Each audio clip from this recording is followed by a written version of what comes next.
Good morning, good afternoon, good evening, wherever you are in the world. Thank you so very much for joining us here on One World Sports Radio. It is a very difficult situation for South Africa at the moment. They have 6 wickets in hand and they trail by 266 runs. Australia, on the other hand, only need 6 good deliveries to finish things off in Melbourne and take the Test series after they beat South Africa in the first one. So uh, let me quickly take you through the South African scorecard. Sarel Erwee was the first wicket to fall this morning before lunch. LBW by Mitchell Stark for 21 of 41, a brilliant review.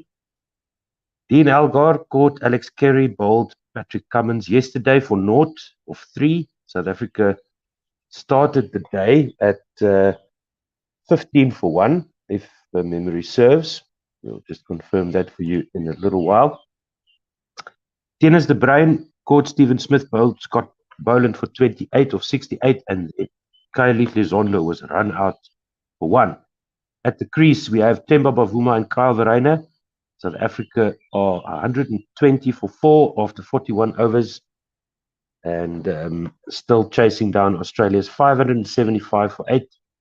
If you missed us yesterday, we do apologize for that, or I must apologize for that. But we are back, we are here, and we're rearing to go. The players are ready. The most important question that is on everyone's mind is, will it rain in Melbourne today? The answer is no. The forecast for rain is 0% throughout the day. And it is a coastal city. Maybe the weather can change quite quickly, but let's see what the cricket, how much cricket we can get before the end of play today, or maybe the end of the match, whichever comes first. And I've got a funny feeling that the end of the match may come way before the end of play today. But Bavuma and Verreynne have stuck it out quite well so far. The bowling for Australia, Mitchell Stark, 1 for 44 in 13 overs. Patrick Cummins, 1 for 8 in 11 overs. Scott Boland, 1 for 34 in 8 overs. And Nathan Lyon, 0 for 29, 9 overs. So there you go. That is the situation. And it's a 55-run partnership for South Africa between Bavuma and Verreynne.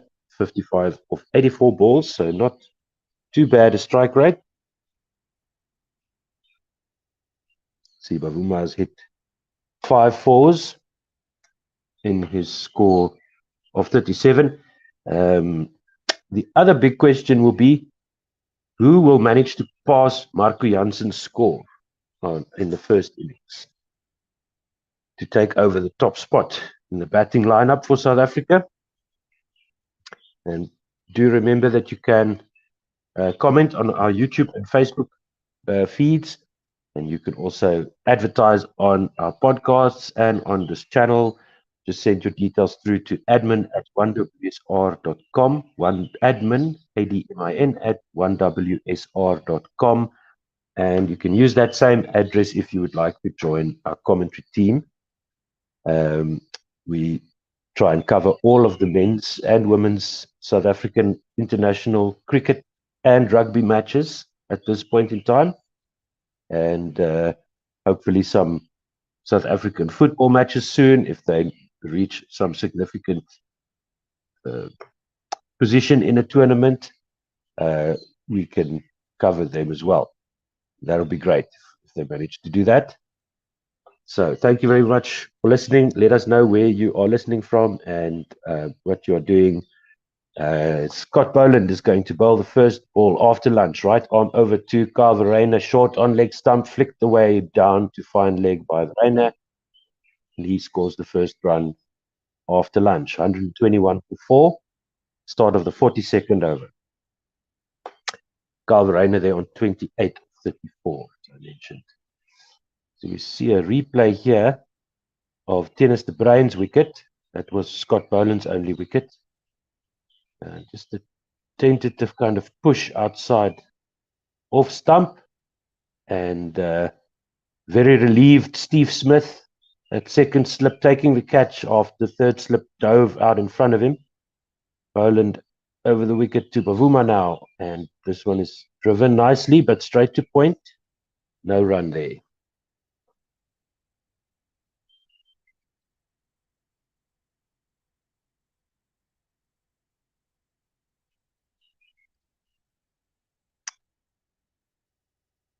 Let's have a look here.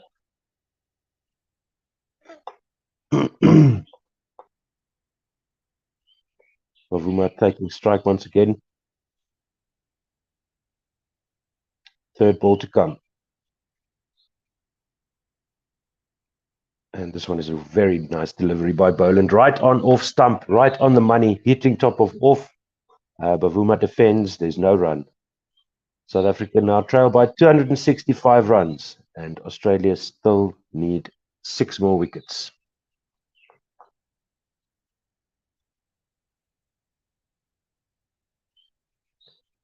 Looks a bit chilly there in Melbourne. Some of the players wearing jerseys. I saw Jansen and Bavuma also wearing one while he was batting before lunch. So the temperature around 18 degrees at the moment. So it's not as warm as it was before. This one left alone by Temba outside off stump. No run. And Australia managed to get the 3 wickets in the previous session. But these two have been together for a while. As I mentioned, 80 odd balls that they faced. And that partnership, see, that's now gone up to 56. Or 14.5 overs, a run rate of 3.7 for Bavuma and Verreynne, as Boland is in again, and he lets this go. Does Bavuma through to the keeper? It's wide outside off stump, no run. So Boland has still got 2 slips in.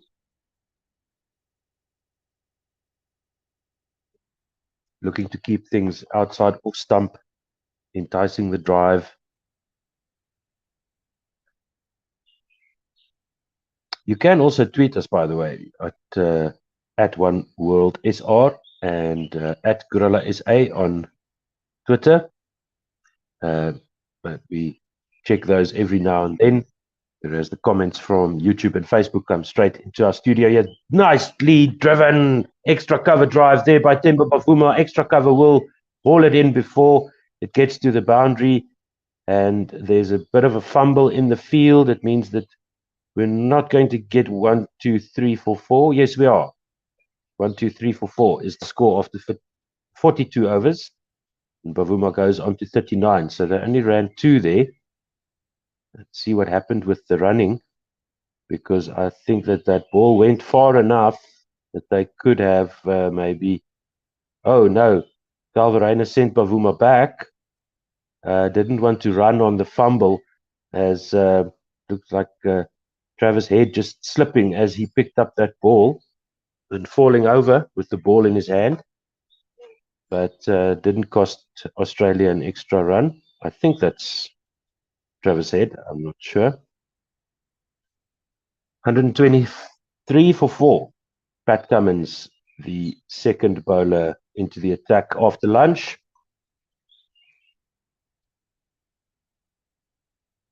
It's just adjusting his field. Get a view of the field if we can in a moment. And he goes right on over the wicket to Verreynne now, short outside of stump, just punched into the ground to mid-off by Verreynne. They get another single, 124 for 4. Should be really nowhere near the South Africans' minds how many runs they have at the moment, because the main thing is just to survive.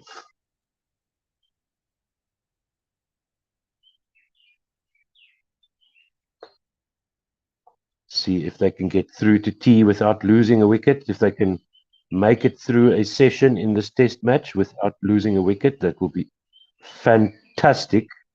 Cummins into Bavuma, blocks this one. Defensive shot. It was on off stump, just back of a good length, would have bounced over. the stumps.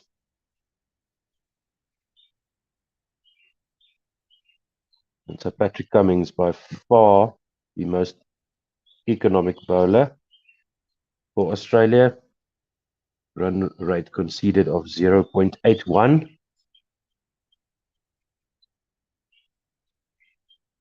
And he comes in again to Temba Bavuma, 39. Oh, that's an outside edge and it drops short of first slip. Temba went for the forward defensive shot.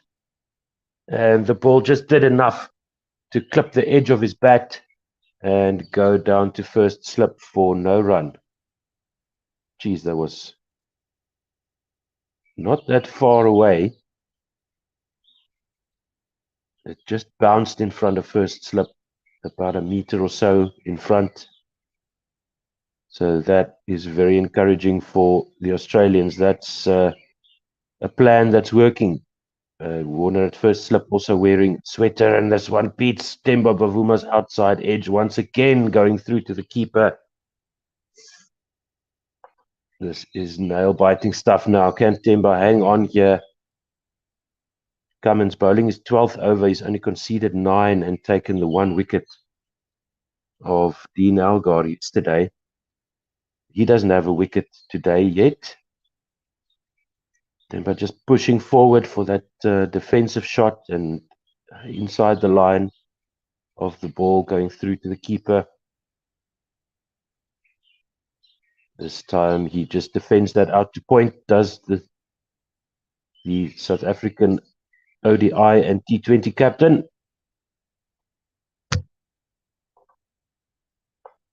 So the Australians still need 6 wickets. There's 1 ball to go in this over. And I can now see why Cummins' figures look so amazing.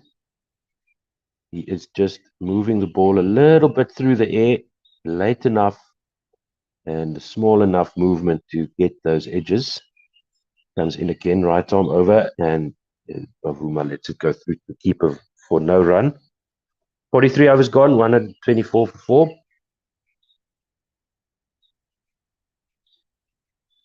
And if somebody can read Arabic, just tell me whether or not I should delete this comment on Facebook. Thank you for the comment anyway.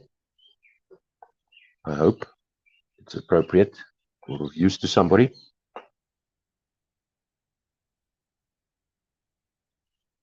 So let's see if Scott Boland will continue. Probably will.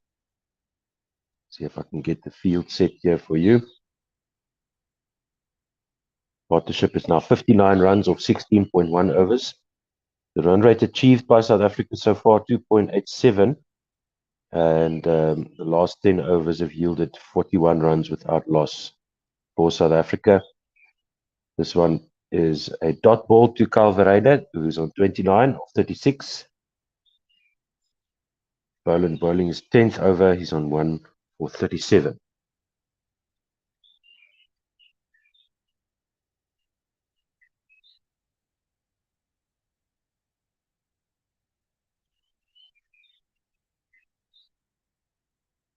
He's got 2 slips, a gully, mid-wicket, mid-off, mid-on, cover.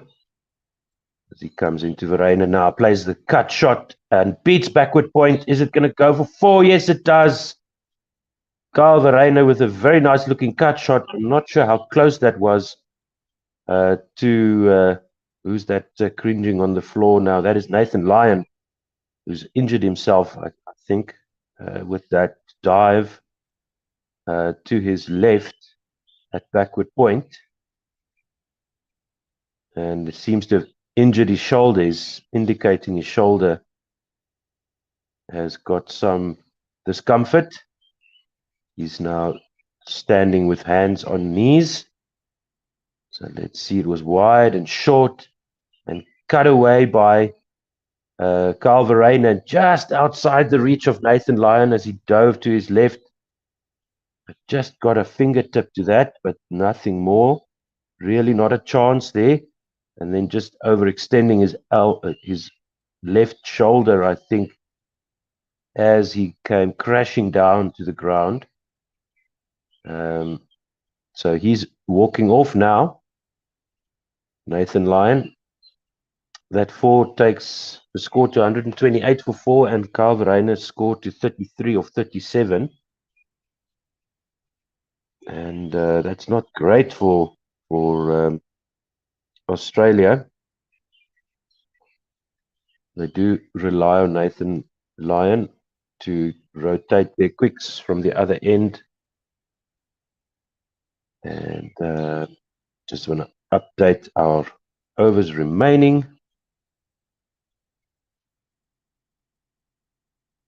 so that we can see what's what. And coming onto the field is a chap called Morris, I think. Could just about make out the name on the jersey there for a second. So he's going to take up position at the wicket. Fine leg is on the boundary. Backward point is now coming closer, once again, closer to where Lyon was standing, but a little bit further back. Boland in again, 2 slips still. This one outside off stump, no run, left alone by Verreynne.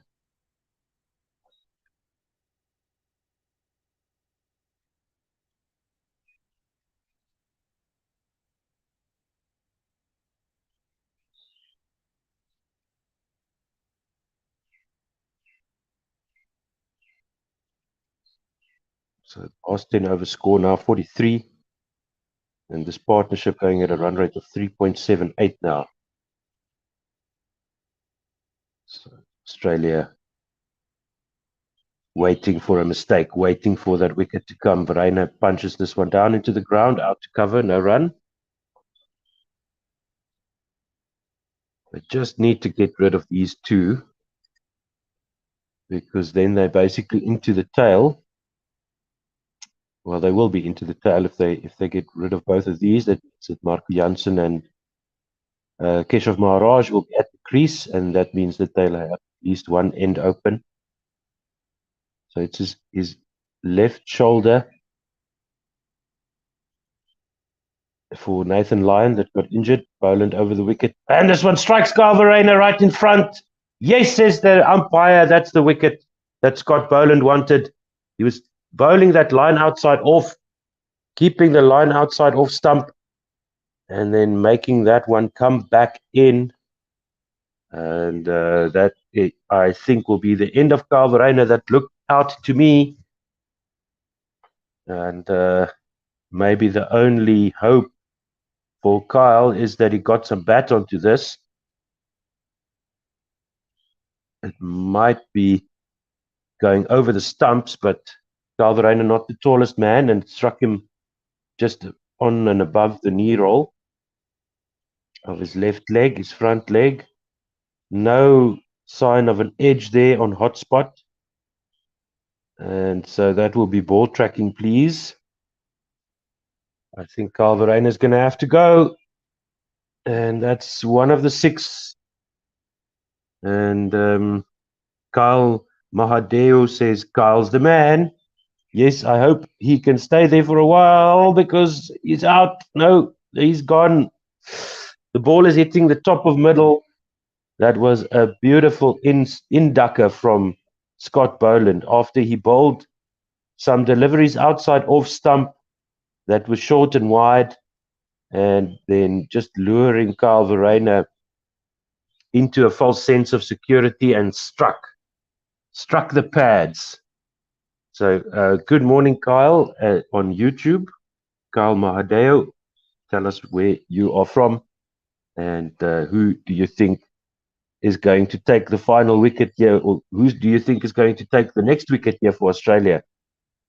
So, as South Africans feared, as we feared, 128 for 5 now, with 1 ball to go in the 44th over.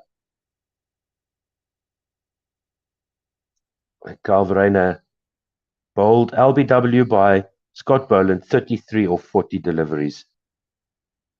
And I'd love to see one of those compilations where they show the setup, because this was brilliant by Scott Boland. And then getting one to come back in after nagging outside off stump. So well done to him. And well done, Australia. They now just need 5 more wickets. 5 more wickets to go for Australia to get the Test series done. Yes, Young Icy on Facebook says, SA been on the back foot all series. SMH. Get what that stands for. Shaking my head is... That's an unfortunate wicket for South Africa. Marco Jansen, the top scorer for South Africa in the first innings, is at the crease. Beware, Australia. Let's see how long he can last this time. Diana Patterson. Hi, Diana. Thank you so much for tuning in.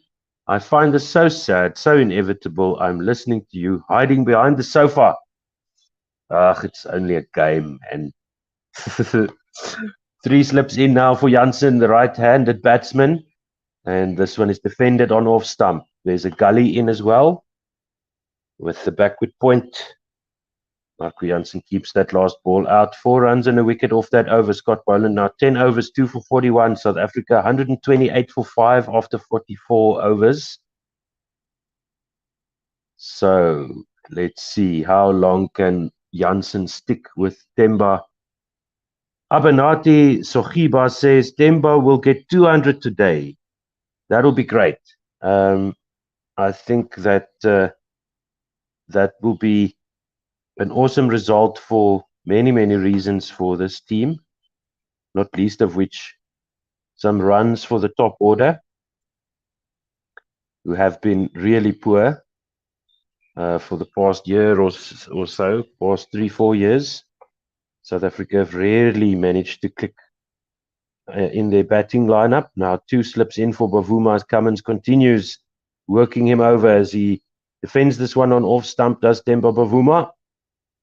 And he's facing Cummins, the Australian captain, the most economic bowler in this lineup today, with only 9 runs conceded, and his bowling is 13th over. So Abanati on Facebook, hoping Temba will get to 200, as do I, as do many people. That means that that'll be his second 100 on Test cricket, and obviously his first double ton. So Cummins into Bavuma, Fuller outside off, driven very nicely by Temba Bavuma. Cummins won't mind that too much. The cover fielders are running back, and they will cut this off. They do so now. This time they do run 3, as Temba goes to 42. Score 131 for 5 in the 43rd over. Yeah, there's many, many reasons why it would be great for Temba to get some runs, because something will need to change in the side, and he's not the Test captain, but he has been one of the better batters. So the people I think that are most at risk at the moment for the axe to drop on them will be one of the batters, and that will probably be geez, I don't know, maybe Zondo will get another chance. Maybe Tennis de Bruin, maybe Sarel Erwe. Tennis de Bruin's already in the place of Rassie van der Dussen. Maybe they'll give him another series to shape up and see if he can do something. Cummins now to Jansen, outside off stump, defended, no run. Fuller this time by Cummins, pitching the ball up a little bit more, looking for some swing. And so we see that they've got 3 slips in, mid off, mid on, fine leg, backward point. And I'll check if there are any other fielding positions. So it's a lot more attacking field, of course. Short, fine leg is also in there. To Jansen, and Cummins goes short. Jansen ducks underneath it through to Alex Carey for no run. 135 k's an hour there. And Young Icy says, if SA focus on their batting, hit the nets on a daily, they can pull it together. Bowling-wise, there's enough quality. Now we see the setup here. Thanks for that, young Icy. We see the setup here of that wicket where Carl Verreynne was fed some juicy deliveries, short and wide outside off, and then fuller one ducking in. Marco Jansen defends this one to gully. No run. He was well on top of that one. And yeah, young Icy, I agree with you there. And this has been discussed at length. The bowlers have been covering up for the lack of batting excellence that South Africa has seen. And James Gnostic Galahad said, our cricket as a once strong South African team is totally dead. Cummins, Dean to Jansen, Fuller driven straight to mid-off, no run. Jansen still to get off the mark. Yeah, it is high expectations that we place on our national cricket team. And we have been running in fits and starts, splattering along for a couple of years, well, for 3-4 years now. Had some big names retire and simply has not been the same batting lineup. Look, our bowling is world class. There's no doubt about that. We've got really, really good bowlers and we have enough of them. So much so that we have debates about whether or not we can actually drop a bowler because we seem to be okay in that department. It's the batting that needs to shape up.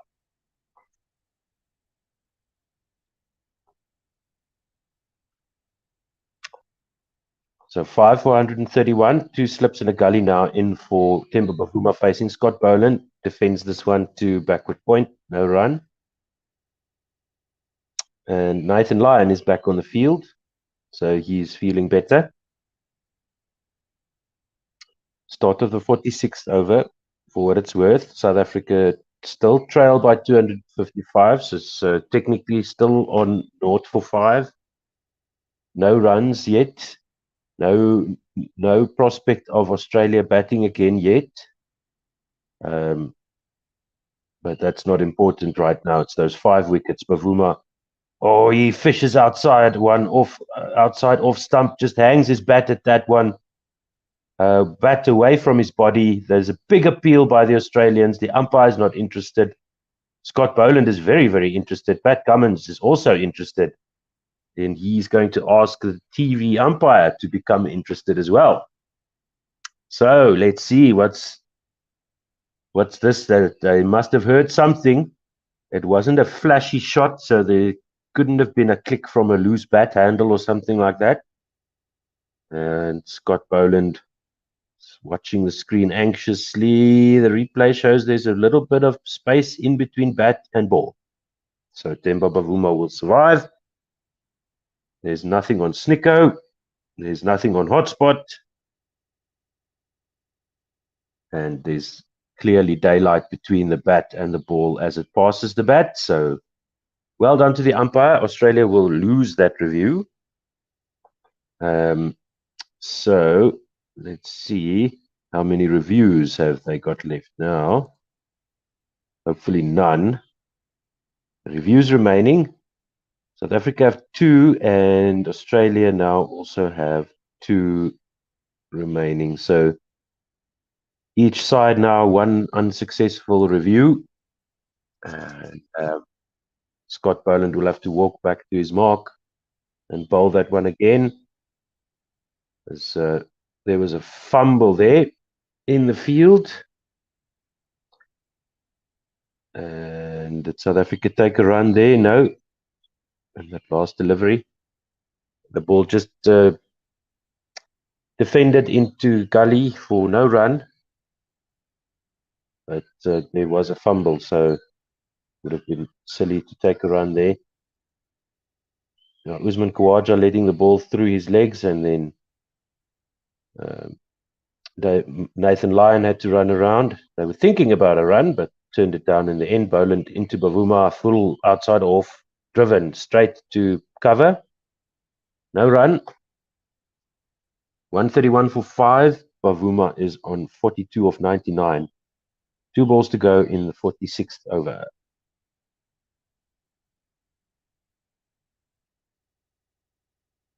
Scott Boland with the first wicket after lunch. Australia need 5 more good deliveries. South Africa need 1 person to stay with Temba. And Temba to get just through to the end of the day.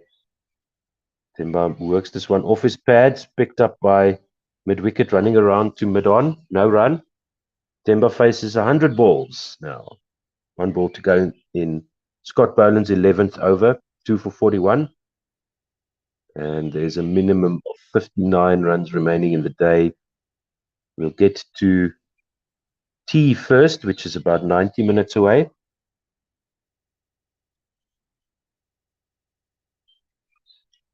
Thank you so much for all the likes, all the retweets, and all the support. Boland full on-off stump, driven by Bavuma, but straight to mid-off. No run. Maiden over by Scott Boland. 131 for 5 after 46 overs. And please subscribe to this YouTube channel and make sure you switch on the notifications so that you know when we are going live. And we see some replays of the wickets here. Elgar just strangled down leg side. A good review to get rid of Sarel Erwee. Tennis de Verreynne caught it slip. And then Zondo's run out. It looks like it was Temba Bavuma's call, and he was run out for 1 by Alex Carey. Yes, so it was Alex Carey. No, excuse me, it was Travis Head. So it was Travis Head who was slipping in the field earlier. And then we saw Verreynne's LBW decision that was successfully reviewed. Jansen will now face Cummins, who's bowling his 14th over and 1 for 12. Are his figures: 3 slips, gully, backward point, short square leg. As Jansen defends this one outside off stump. And backward point runs forward to pick it up. No run. So Dean Elgar's wicket was a bit unfortunate. Oh, and there's a no ball by Patrick Cummins. That is rare. How many extras have they gone so far? Oh, just very, very nearly behind the line there. Pat Cummins. Let's see. Extras. Last 10 overs have now gone down to 34 for 1, by the way. As Cummins goes to Jansen, who gets 2 runs into the covers. If I'm not mistaken, let's see a replay here. Jansen just driving very nicely through the covers, and they get back for 2. So he's off the mark. Well done to Marco Jansen. So the extras, 4 leg byes, 1 no ball, and 1 bye. Left alone by Jansen. Very nice, extravagant leave there by the tall fast bowler. Through to the keeper, no run, 134 for 5. And Young Icy says, since the cock left, it's been dismal batting. What happened to class batting like Graham Smith and Herschel Gibbs? Yes, that is pretty much before Quentin de Kock left, I would say. We started having trouble with our top order. And Jansen works this one off his pads, down to fine leg. They should get a single at least. They do. 135 for 5 in the 47th over. Patrick Cummins now conceding 3 runs in an over. Absolutely shocking by the Australian captain. And he has bowled 8 maidens in this innings so far. So only 4 of his overs so far have yielded runs for South Africa. Comes in again to Themba Bavuma. He gets this one on middle and leg stump line, short of a good length, just defended out to the onside for no run. Themba's on 42 off 102 and Jansen on 3 off 9. South Africa trail by 251 runs. So Jung with Graham Smith and Herschel Gibbs, you're going back quite a long way. There have been very few. Well, there have been a couple of other ones. Colours, of course, the Golden Arm, South Africa's lucky strike there. Bavuma defends this one into the covers for no run. Yeah, I mean we had some good teams in the past in terms of batting, and we just need to find the combinations and the. I think we've got the talent, and we've talked about this. The preparation of the players. Cummins into Bavuma, leaves this alone. 47 overs gone, 135 for 5. The fact that there is this gap between a bigger gap, it seems these days, between our first-class cricket and international cricket, as many other countries have the same problem. Just talking about how do we address that. Nathan Lyon looking like he's keen to bowl. Looked like he injured his arm or his shoulder a little bit earlier, as he went for a catch that just went past his fingertips and then fell quite heavily onto the ground, maybe overextending his shoulder.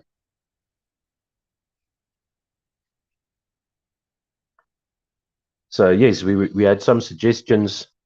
My view, of course, Kyle Mahadeo now says Bavuma to make 100. Yes, I hope he gets there today. That'll be awesome. It will be a legendary innings if he manages that. And if he can get to 100, South Africa might get close to a position where they take the game into day 5 and ask Australia to chase down 50 or 60.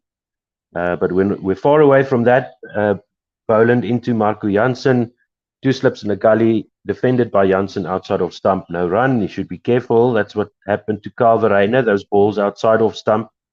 And then the one ducking back in that got rid of Kyle. So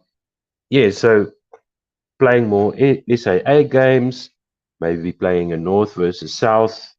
But we really cannot expect to build a proper test team when our domestic 4-day competition only gives 7 matches per season for each team. Jansen plays this one out to mid-off. He's sent back by Themba Bavuma. He wanted a single there, but it went almost straight to a fielder. He's wearing a long-sleeve jersey. Is Marco Jansen. It is a bit chilly there in Melbourne today. Check out the shots of the sky if we can. Nathan Lyon just going through a little bit of bowling motion to see if his shoulder is okay. Abanati Sohiba says Miller should get a call. That's quite a funny story, and we'll get to that in a moment as Boland goes to Jansen, defends this straight to forward square leg, no run.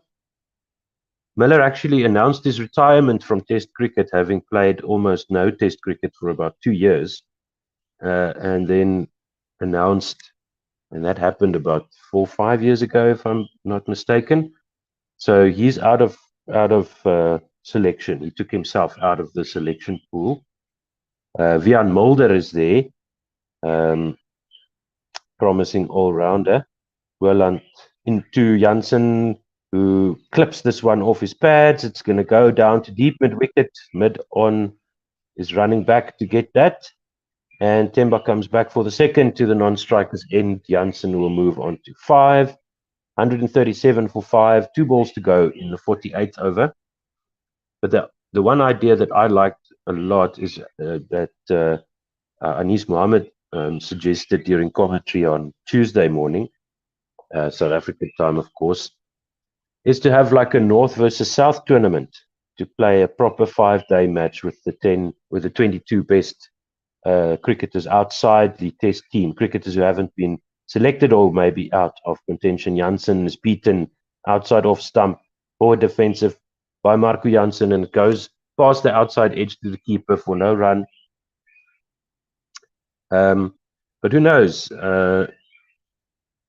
All of these suggestions, of course, require money and many other issues in CSA, as we well know. But I personally think that just 7 matches in a series, the 4-day competition, is no surprise that the national team struggling to find form. Jansen leaves this one well alone outside off stump, goes through to the keeper, no run. 137 for 5. So tell us what you think. How do you think we should solve the batting problems that the South African team have? How do we get the players ready for international cricket? We have seen Keegan Peterson, Kaya Zondo now coming through from the first class level where they light up the scoreboards. And then, Ryan Rickleton was the one guy that everybody was talking about that should have been selected for this tour. But apparently, if you listen to the Full Quota podcast here on this YouTube channel, on the One World Sports Radio YouTube and Facebook channels, you'll hear all about his ankle injury, and Cummins now into Bavuma, defends this outside off, down to backward point, who's far away from the bat, no run.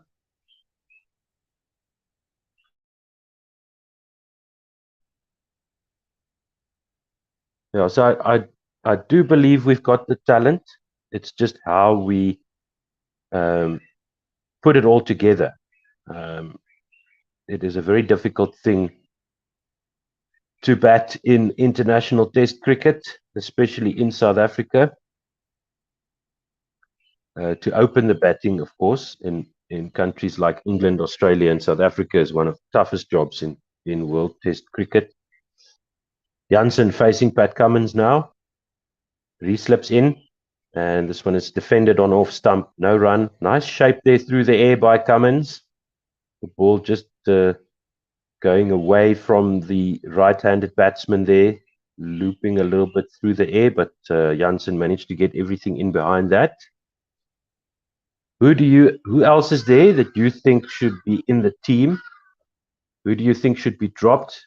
Do you agree with a lot of the pundits and opinion makers that say that we need to drop either Andrich Nortje or Lungi Ngidi, depending on where we play? As Cummins comes in, all behind it is Mark Jansen, there's no run.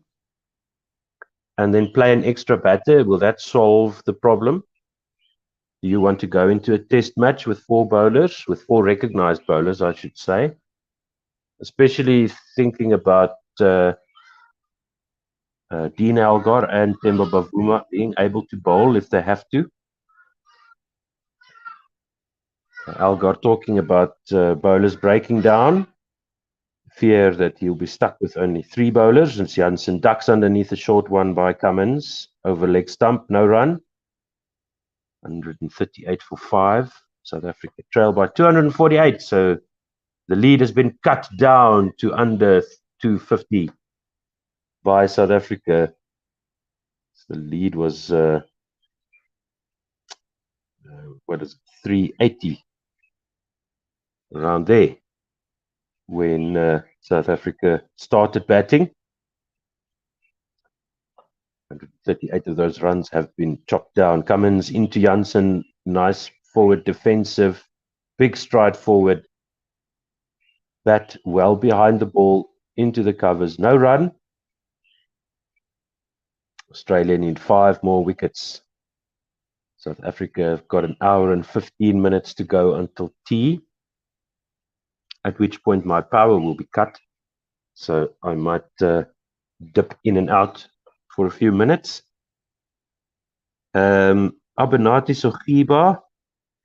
We'll get to that comment in a second. You can read it on the screen in the meantime. Now there's a leg gully for Marco Jansen. Patrick Cummins is going to come around the wicket. 2 slips, normal gully, fine leg. Backward point. What's Cummins playing at here? This one goes across the right-hander around the wicket through to Alex Carey. Behind the stumps. No run there. 138 for 5.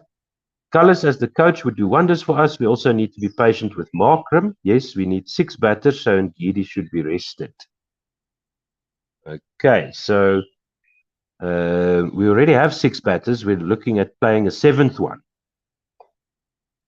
because we bat all the way down to Verreynne at the moment. Marco Jansen seems to be shaping into a kind of an all-rounder, but it's too early in his career really to say. And it's unfair of anyone to expect him to perform at this level when he's so young. Just focusing on his bowling at the moment because that's his strength. Bowling to continue to Bavuma. Start of the 50th over. Bavuma defends this one outside off. And there's no run. So the South Africans have made it to 50. And Kyle Mahadeo has got the solution here. And we see the Jansen-Bavuma partnership. Tall and not so tall. Players out in the middle. Makes for very nice memeable photographs as they stand and chat in the middle of the wicket between overs. Bavuma facing Boland again. 2 slips in, full and outside off and driven. And off the outside half of the bat, straight to backward point all along the ground. 138 for 5. So, right, he says, this needs to be the end of the road for Arvia Zondo. My ideal 11 is Elgar De Zorzi. That's the other guy, De Zorzi, that scored a lot of runs, but he only scored those runs, I think, in this past 4-day series. So he really, put himself onto the map, but maybe a little bit too late to get to Australia. Boland to Bavuma defends this one to Gully, no run. Well in control of that one. So Elgar De Zorzi, Keegan Peterson, Aiden Markram, Temba Bavuma, Ryan Rickleton, Verreynne, Jansen, Marco Jansen, Keshav Maharaj, Kagiso Rabada, and then either Andrich Nortje or Lusani Ngidi. And that's what many people have been calling for. I've also heard people complain about the fact that Harmer is there in Australia and he could have had a go against this heavily left-handed batting lineup of Australia. Boland in again to Bavuma. Thank you so much. Keep the comments coming through. I'll try and keep up. That one is left alone. Outside off stump. No run. And then Jung Icy says definitely 7 batters, 4 bowlers, and the batting needs serious coaching. Cullis and Herschel would help coach the batting. Yeah, remember we did try and get Jock Cullis into become a batting coach for South Africa. Well, he could probably be a batting/bowling coach. And that didn't sit well with Cullis. There was some mix-up, some miscommunication. He was brought in along with Mark Boucher as the coach, and then all of a sudden he took a job with England, I think, because there was some uncertainty from Cricket South Africa about the optics of Graham Smith becoming the director of cricket and then appointing 2 of his mates to top coaching jobs. So Bavuma left this one alone outside off. At least that's how I remember it. That's I think that's how it went down. But at the end of the day, Cullis refused to take up the position and had already signed with. Well, he didn't flat out say no, I won't do it. He just didn't have a contract in hand. He did have one from England, and so he went there. Yeah, I think that's, if I remember correctly, that's how it played out. We'll have to go back and listen to the Full Quota podcasts of that time. as Bavuma defends this one to the backward point area for no run. Boland bowling a maiden over. He's got 13 overs, 2 for 43. And that is excellent work from Scott Boland. Another maiden. We see a replay here. Bavuma's feet movement not looking very convincing. And we're seeing some footage of him out from above. There's a few extra movements that I think shouldn't be there, and some movements that come after the ball has been bowled that make it look like if his feet were in the right place. So South Africa have made it to 50 overs. They've made it to 50 minutes past lunch on day 4. And the field now for Cummins is very interesting. Third man back, quite fine. Fine leg slip. Second slip, gully. Short square leg. Wideish mid-wicket. Or mid-wicket quite straight. And Jansen gets a short one that goes through to Alex Carey for no run. Mid-off as well for Pat Cummins, bowling to Marco Jansen. He's on 5 off 21. And Cummins is bowling round the wicket. Mid-on is there. Then there's a forward square leg that's quite a way back. So the message is clear from Pat Cummins. I'm coming at you. I'm going to be bowling short. Round the wicket he comes now to Jansen. Quite good length. Just back of a good length on middle. Defended by Jansen. So trying to pin Jansen back in his crease. Lots of space on the offside. Just mid-off on the offside in front of square. And so mid-on. It's actually a wideish mid-on. That's also on the leg side. There's Cummins comes around the wicket, right arm. Defended by Jansen into the covers for no run. So just trying to get into Marco Jansen's head here a little bit. He's not a recognized batsman. Sadiq Sumro, hello Sadiq, all the way from Pakistan. I wish I could remember what hello was in Urdu. You told us the other day. Anyway, good day, good morning to you. Cummins now comes over the wicket, same field to Marco Jansen. This one's on leg stump. Worked the way down to backward square leg for a single. If anything, this looks last nail in the coffin for the set of batters. I think we're going to see big and brave change. So he's talking about this set of players for South Africa. So I think who is safe? Temba Bavuma is safe. Verreynne is safe. They've brilliantly they've hung around. They've stuck around. They've shown some application. Dean Elgar is the captain, so if he gets dropped, we'll have to pick a new captain, which is another issue because there really isn't anybody else except Bavuma. Nicely driven there by Temba Bavuma. Pat Cummins goes for some runs down to long off, and cover fielder has to run back. Temba runs back for a third. He's on 46. Say nothing more about that. That's a very good looking cover drive there by Temba Bavuma. Inside out, through extra cover. Excellent timing. Middle of the bat, all along the ground. Very, very good shot there by Temba. And he's been excellent on this tour so far, in my opinion. If you look at the scorecard, that might tell you one story. If you go back and watch, you'll see session after session of rescue work done by Temba on this tour. and right arm around the wicket by Cummins, this time to Jansen, short on leg stump and ducked underneath. 51 overs gone. 142 for 5 is the score. South Africa trail by 244. That doesn't matter. Cummins has bowled 16, 1 for 20. So his economy has gone above 1. The big issue here is the 5 wickets. Australia need them, and South Africa need to stay out in the middle. And Sadiq Sumro agrees with me. I would only take Temba and Kyle from the batters in the squad. I agree with that wholeheartedly.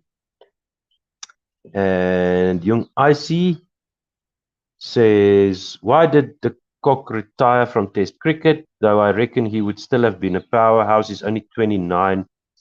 We're missing his quality a lot. Boland into Bavuma, defends this one down to point, backward point, no run. Yeah, why he retired, I'm not sure. I think it had to do with his commitments as a T20 mercenary. Playing for big money all around the world was probably one thing. And then I think he suffered the same fate as A.B. de Villiers, where he just wasn't given a rest. He played all 3 formats, and we kept picking him, even though, you know, he went. We keep picking these guys because they are that good. Bavuma defends this one for no run, and we never give them any time off. So we've got some players in this squad who at least who play only Test cricket, and then maybe they'll get a look in here and there in the ODI and T20 sides. But for a wicket-keeper batsman, it's a different story. I think you've got to have rotation. If you have a wicket-keeper that plays all 3 formats, Bavuma defends this one out to extra cover, no run.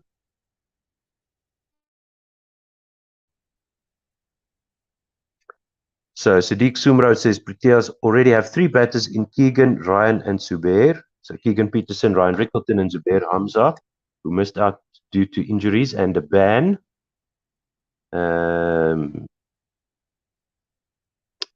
Kyle Mahadeo saying another batsman they should bring in is Reinhard van Tonder, average 46 in first class and 24 years old. Boland into Bavuma, defends this one down the wicket on the offside for no run.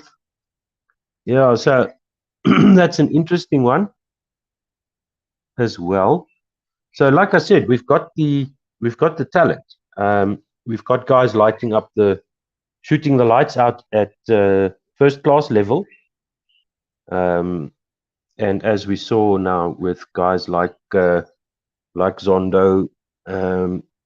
coming up to Test level, they find it difficult. Keegan Peterson really got some bad runouts and some brilliant deliveries in difficult conditions that got his wicket a few times. Down the leg side, strays Boland, but there is protection at fine leg as Bavuma flicks it off his pads. They take a single. Bavuma on 47 now for 117 deliveries, 143 for 5, 1 ball to go in the 52nd over. Our first class cricket and our Test cricket levels are the gap between our first class level and Test level is apparent, is very glaringly obvious. Jansen facing Boland now. Over the wicket to the right-hander, defended, and no run there.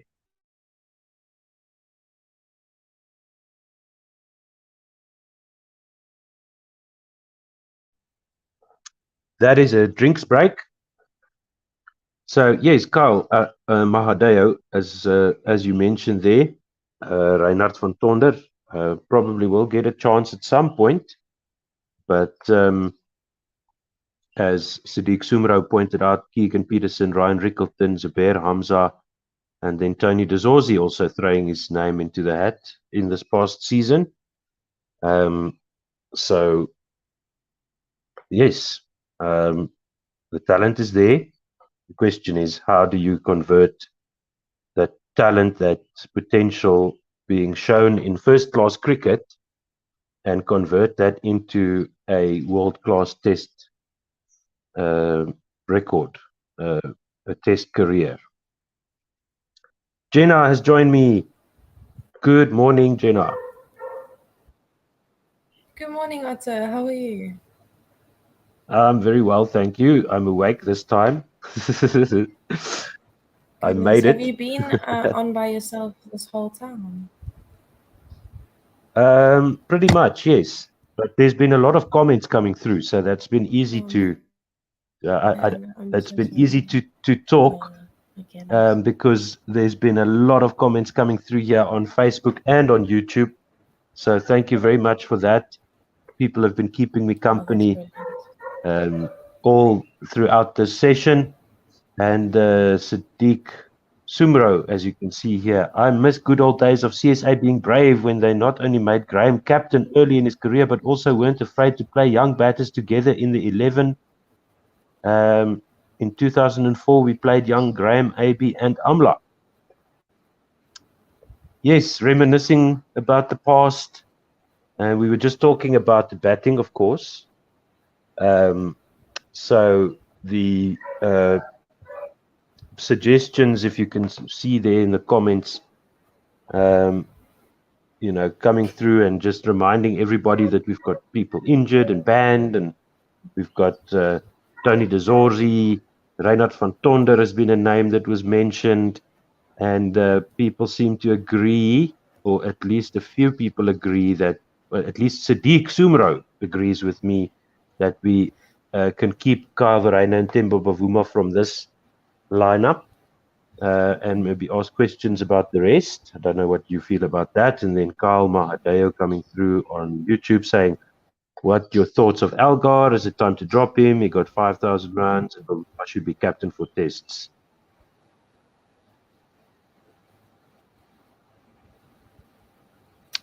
Yeah.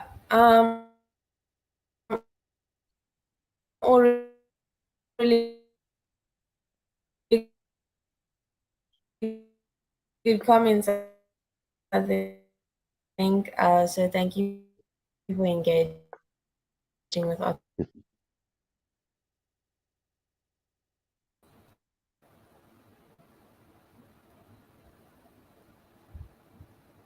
Cool, am I back? Sorry, my Wi-Fi just blipped for a second there. Yeah, thoughts on Dean Elgar. I like him and I rate him. I just don't think that he plays enough Test cricket. I think he doesn't play enough longer format cricket at a level that is similar to international cricket. So I do think he takes a little bit longer to get into the flow of things, which shouldn't be the way that it is. I think that's a problem with a lot of our batting lineup, is that because we don't play enough cricket at a high standard, it's easier to fail than it is to succeed. Yep. Lion, second delivery. First one was a dot. He gets into Bavuma, who defends this one back to the bowler. No run. There's a silly mid off. Short square leg and a slip in for Nathan Lyon. His shoulder seems to be okay. He injured his left shoulder in the field a bit earlier. Back foot cover drive by Themba Bavuma is going to get at least one. Yes, he goes on to 48. Does Themba. And 144 for 5 is the score. And then so Zulfikar Memon said should have won first test match. Yes, that was a good opportunity there for South Africa, but their batting just failed twice. Very difficult wicket, of course, as Jansen now facing Nathan Lyon. Same field set around the bat, and this one is defended into the ground by Jansen, who squares up in front of the wickets. And Mr. Manak, Hunain Dahar, says Mr. Manak tweeted about lack of long format games at school and club level and how batters are discouraged to bat for long by replacing them with quick scoring batters. Lion round the wicket, over the wicket, excuse me, right-handed to the right-handed. Jansen defends this one. There's no run. See what I mean, Jenna? I hardly have time to call the game. The comments are just flowing through here. But that's exactly the point you were making as well, Jenna, that the guys aren't playing the longer format at a high level often enough. Oh, and this one hits Marco Jansen on the pad. There's an appeal for LBW. And they're going to review this one, or Australia, as the umpire is not interested. Australia have got 2 reviews left. So let's see what they're going to say about this one. That's Marco Jansen that was struck on the pads. He's on 5 of 28. 1 ball to go after this in the 53rd over. Yeah, he did come. He got struck on the back leg. He played inside the line. The off-spinning lion will get the ball to come back into the right-hander. Struck him on the back leg. And quite high up. There's no bat. There's a big gap between the bat and the ball as it goes past the bat. And that is going to hit the stumps. He's out. Marco Jansen will have to go. Australia's second successful review of this innings. Oh no, that's the tail out there now for South Africa properly. Jansen couldn't repeat his heroics of the first innings. That's the game, I think. Maharaj is a walking wicket, and the rest of the guys are not batters at all in any way, shape, or form by any stretch, as they say. So that's the 6th wicket down, the 3rd wicket, the 2nd wicket in this session for Australia. Marco Jansen not feeling up to some handshakes from the crowd there.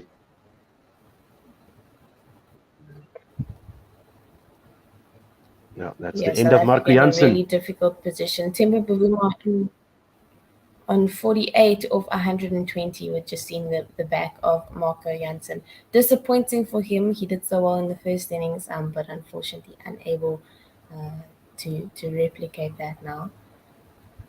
Just crashing into that back pad and finding the top of middle and off stump.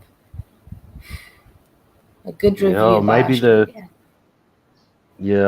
maybe the umpire thought the ball would go over the stumps because Jansen is so tall and it hit him above just clipped the top of the pad. But of course, his leg was well bent as he was forward in defence. But that's another good review. The previous good review by Australia was, of course, that of Sarel Ervio. I think was a little bit unlucky. So Marco Jansen, LBW Nathan line for 5 of 29, trying to stay there with Tailenders Bavuma, and just not being able to keep it out. Tailenders Bavuma swooshes at this one wide outside off stump. Tried to play that up and over everything at the MCG. That just goes through to the keeper for no run. Be careful here, Temba. That's what got Kyle Verreynne's wicket. Poland with the nagging lines outside off stump, feeding him nice short wide deliveries, and then the full one ducking in that got the wicket. So be careful there. You ready to take some ball by ball, Jenna? Yes, I am. My feed is a little bit slower than yours, so yeah. Okay. If you could just... So we'll have a replay of that first delivery. Bavuma on 48. Yeah. Cool. Thank you, Arthur. Yeah, I was sleeping. I woke up maybe 10 minutes ago and saw you were alone, so I'm so sorry about that. Yeah. No problem. It's my...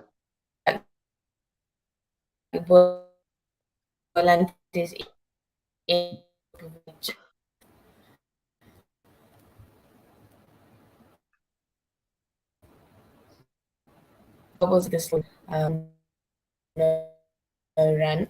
Playing with soft hands here. We have a comment from James Galahad. He says the Proteas are like Bafana now. Oh no, As we're not Scott quite Boland there in yet. for the third ball of the over.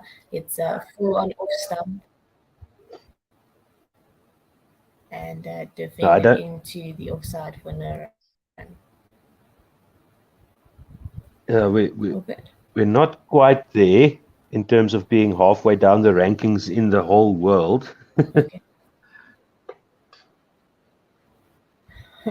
Right. Yeah, no, not quite yet. Fourth ball of the over. Boland right arm over to Temba Bavuma. This a good length. Finds leg stump at Temba Bavuma, able to take this around the pads. That goes for 4 down to the fine leg region, which brings up Temba Bavuma's half century. He's got 52 of 124. The solid South African batter out there. He's the shorter format skipper and really showing what he is made of. It's his 20th test, 50 in 53 matches. He's got 100. So he's doing really well right now. And if he can just stick it out with the rest of the South African tail, which doesn't seem very likely, he will definitely be a South African hero as Boland is in. Fifth ball of the over, good length, just outside the off stump and defended well by Temba Bavuma into the offside for no run. There was half an appeal there, but there was an inside edge. So the Australians almost making a silly referral. 1 ball to go in Boland's 15th over.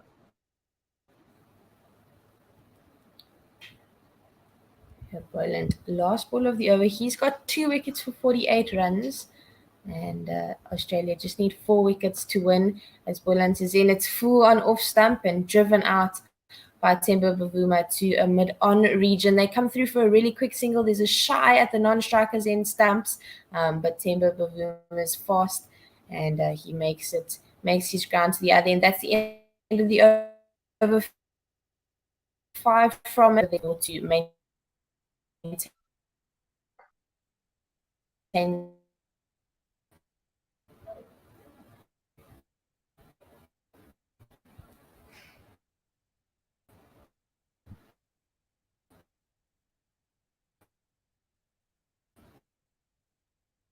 We seem to have lost Jenna just a little bit there. Lion continues now to Temba Bavuma outside off stump. Temba steps across his off stump and plays this down to mid on for a single. He moves on to 54 off 127. Maharaj will face his first delivery.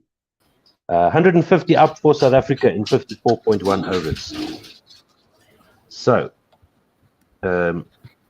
Lion is taking some time here to set his field to the new batter, Keshav Maharaj. First ball of the 11th over, 31 for 1 is 1 for 31 is Lion's figures so far. Same field around the bat as Maharaj drives this one straight to mid-off, no run. And we'll talk about the comments coming through at the end of the over, I think. Yeah, definitely. Sorry, Otto, my Wi-Fi is having some problems. We have load shedding, but my grandpa has solar, so sometimes it just goes up and down. Yeah, no, my internet doesn't work even though I can power up my router because the towers go down. So, yeah. I'm going to go off at 6, so I might dip out for about 6 minutes or so, about 2 or 3 minutes or so, but while I go on to my backup, but yeah, it's here. Maharaj is hit a 4 down to long off, I think.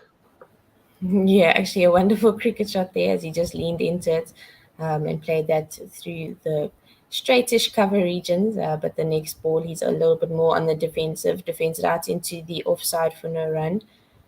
He's on 4 of 3, and that cover drive was a booming tail order cover drive as the next ball is down the leg side and caught by the Centurion, Alex Carey, behind the wickets for no run. Maharaj needs to face one more ball just to stay there where he is, so Temba Bavuma can keep strike on the other end. This one just back of a length, turning a lot. Keshav Maharaj having to jump to get inside the line of that one and manages to play it down into the offside for no run. 5 from that over, a decent over. And South Africa just getting over that 150 mark. All right, so here we go. Hunain Dahar, also talking about the 7 games a season of 4-day cricket. I mean, when I heard that the first time, I was surprised and shocked. And you can't learn much, especially with weak domestic, because you said, Jenna, why can't they arrange games between A and B team like Australia used to do in the early 2000s? I didn't know they did that. Steve Smith now into the attack. Okay, so 2 spinners, so we really have not much time to talk. Over the part-timer. He's bowling as Temba Bavuma rocks onto the back foot and plays this out into the offside. They come through for a single, which is an interesting tactic here by Temba Bavuma, but I do believe Keshav Maharaj is capable of keeping the part-timer Steve Smith out here. He's on 4 or 5. So, yeah, Steve Smith bowling a little bit of wrist spin. Right arm over the wicket, ball turning away. And he is into Keshav Maharaj now. Second ball of the over. It's a decent length outside the off stump. Maharaj rocks onto the back foot and plays it out into the cover region. They come through for a quick single as the fielder is hanging a little bit in the cover region. Third ball of the over, halfway through. Steve Smith to Bavuma. It's full outside the off stump and driven hard into the covers, but finding the man at extra cover. Good piece of fielding there by Marnus Labuschagne. We saw how good he was in that cover region in the first innings.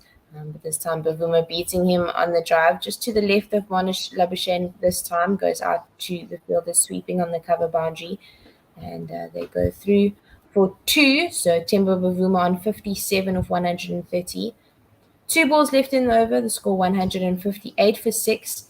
Smith to Bavuma, this time rocking onto the back foot, playing into that easy cover region as the ball is turning away from the right-hander, just able to angle that out and find the space on the offside. Gets a single, and Keshav Maharaj, 1 ball left in the over.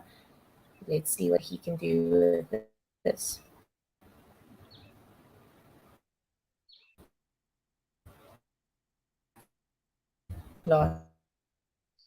Finding the outside off, the outside edge. There is a shout. There is a shout by the. They're going up. The timer is ticking, but doesn't stairs. Yeah. That was so close to that edge. Just see. So close. Seeing the catching Alex.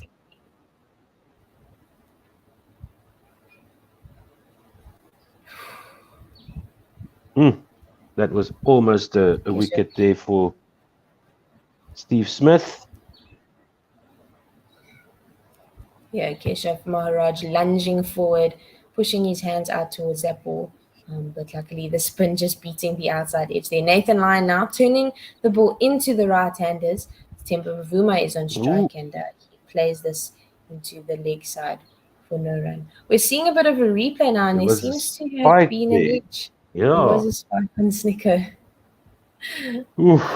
Thank goodness for that Australia did not review that, so they were right to appeal. They would have gotten the wicket there. Sure. Oh no. Actually, oh yes, because it wasn't reviewed, so that's all good. Third ball of the over. Nathan Lyon to Temba Bavuma defended back to the bowler for no run. Lyon keeping it really tight here. He's going really quickly through his over, putting pressure on the South African batter as Bavuma goes onto the back foot and plays this out into the leg side on this occasion. They get through for a single. The score 160. Temba Bavuma on 59. Just quickly here, Tugamani, or is that Tagamane? I don't know. Load shedding is bad. SA cricket is bad. Now what's next, guys? The world is ending. But he does find the humor in that. Celebrating the 50th Kal Mahadeo. As Maharaj dots one down into the offside.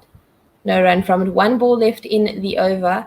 Maharaj just needing to hang on to that end. And he does, plays this out into the leg side, fielder at short leg under the helmet, just picking that one up off the bounce. That's the end of the 57th over. South Africa 160 for 6. Temba Bavuma on 59 of 135. Keshav Maharaj, the new batter at the crease, 5 of 9. And Steve Smith is still in the attack. He's bowling a right arm leg spin. And Temba Bavuma is dealing with that now. Australia need 4 wickets to win, and not looking like a really good position for the South Africans, as it's full on off stump and defended by Bavuma. Steve Smith does the fielding of his own bowling, so no run from that.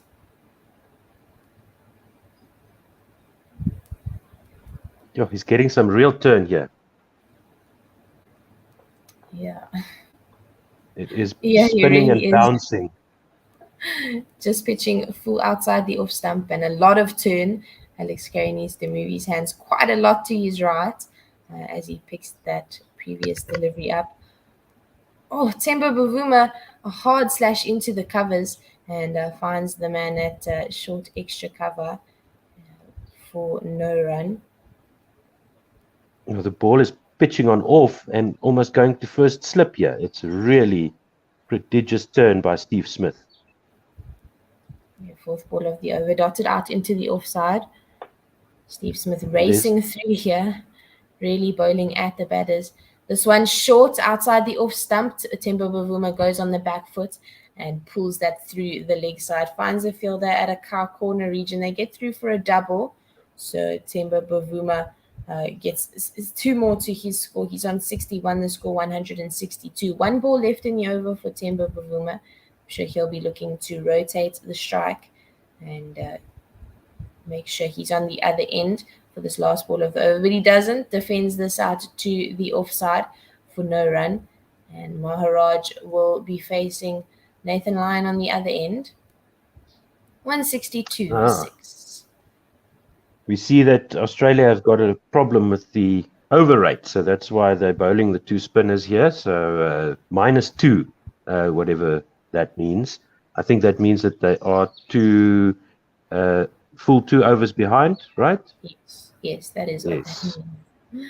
So Hunain Dahar pointing out, we are going that track with 10 teams playing international cricket, referring to the comment I made about Bafana being somewhere down in the middle of the world football rankings. We are at best number 6 team, which isn't even middling, he says. Yeah, okay, I get that, but there are more nations playing cricket. We are in the top 10 at least. We are still a recognized test nation. But yes, you are correct, Hunain. We are underperforming, underachieving. Definitely not playing to our potential, given the talent that we have in cricket in South Africa. And Hunain also says he finds Maharaj a confusing batter, as do I. He's facing Mitchell Starc now. He's into the attack. The left armour will come around the wicket to the right-handed Maharaj. Starc replacing Nathan Lyon. It's a good length just outside the off stump. Seaming in with the arm as Maharaj just defends that out into the offside for no run. Yeah, and the reason he's a confusing batter, let me just finish this one. So Maharaj is very confusing batter. He always scores runs when games more than over. Yes, and what's also confusing about him is that he's an all-rounder at first-class level. He's a captain of the Dolphins in the ODI and T20 games, where he often scores heaps of runs.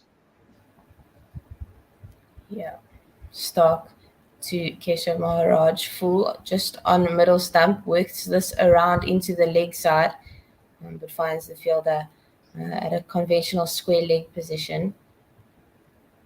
Could have been a catch for the player at square underneath the helmet, but just beating his left hand and left shin.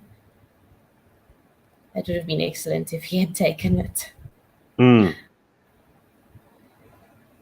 Very fast reactions there. Stark into Maharaj. Third ball of the over. Maharaj on 5 of 11. Looking to see what he can do here, but just defends this full delivery outside the off stump into the offside. No run taken. Yes, so Kyle Mahadeo saying they should take advantage and get some runs off Smith. And then the very next comment, looks like a nick. And that's what happens when you take on the leg spinner. That was a defensive shot that almost got Maharaj's wicket. It's Maharaj facing Mitchell Stark. Leg spin is definitely a tricky business. As a batter, leg spin is my least favourite. Bowling to face as Stark is in to Maharaj, a bouncer. He ducks underneath it quite easily. A little bit outside the leg stump, but Keshav Maharaj just moving underneath that. Still 162 for 6. 2 balls left in the over.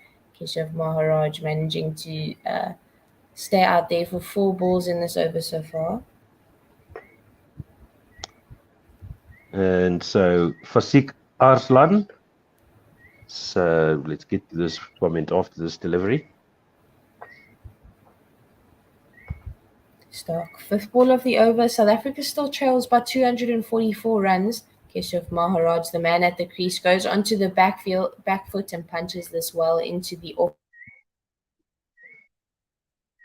offside. And Bavuma will need to face the last ball of the over. Yeah, that's a problem there by Maharaj. He should have retained the strike to make sure that Bavuma is on strike during the next over. Instead, he's now at the non-striker's end. Though I felt like saying, says Fasik Arslan. Oh, short outside the off stump and pulled hard into the leg side. It's airborne for a long time, but finds space out in the leg side. There's a big chase by the men out there, and they go through for 2. Temba Bavuma's score goes up to 63. Short outside the off stump and just pulled hard. It was in the air for a long time, but unfortunately the Australian fielders unable to pick that one up before it hit the floor. So Fasik Arslan saying, though, I felt like saying it, but I want Proteas to get out under 200 because knowing selectors, they won't make change until forced to. And Kama Adeo laughing at Keshav shielding Temba. Yeah, that is that's not ideal given the situation. But yeah, I mean, it's sad to say, but I tend to agree with you, Fasik. At least the top order completely failed once again. So there has to be questions asked. Yeah, Nathan Lyon changing ends here, taking over from Steve Smith. It's full outside the off stump and driven hard. Keshav Maharaj going with a flat bat there, managing to get this through the region at mid-off. That races away for 4. Just over-pitched there by Lyon, and Keshav Maharaj really having a massive swing at that. It was a little bit airborne for a little while, but a very hard cricket shot that he played there as it races away for 4. Second ball of the over, Nathan Lyon's going quite quickly through this. This time a good length on off stump, turning into the right-hander, and he just plays this around his leg, but soft hands, and it's picked up by Alex Carey behind the stumps. I know I've said this before, but if Maharaj can shape up his batting at test level, he's going to solve a lot of problems for us. He just needs definitely. You just have a look at his figures. So his average, just tell me when the next ball comes. Yeah, he dotted the third one down for no run. So he's played over. Sorry, Otto, just works this out into the leg side.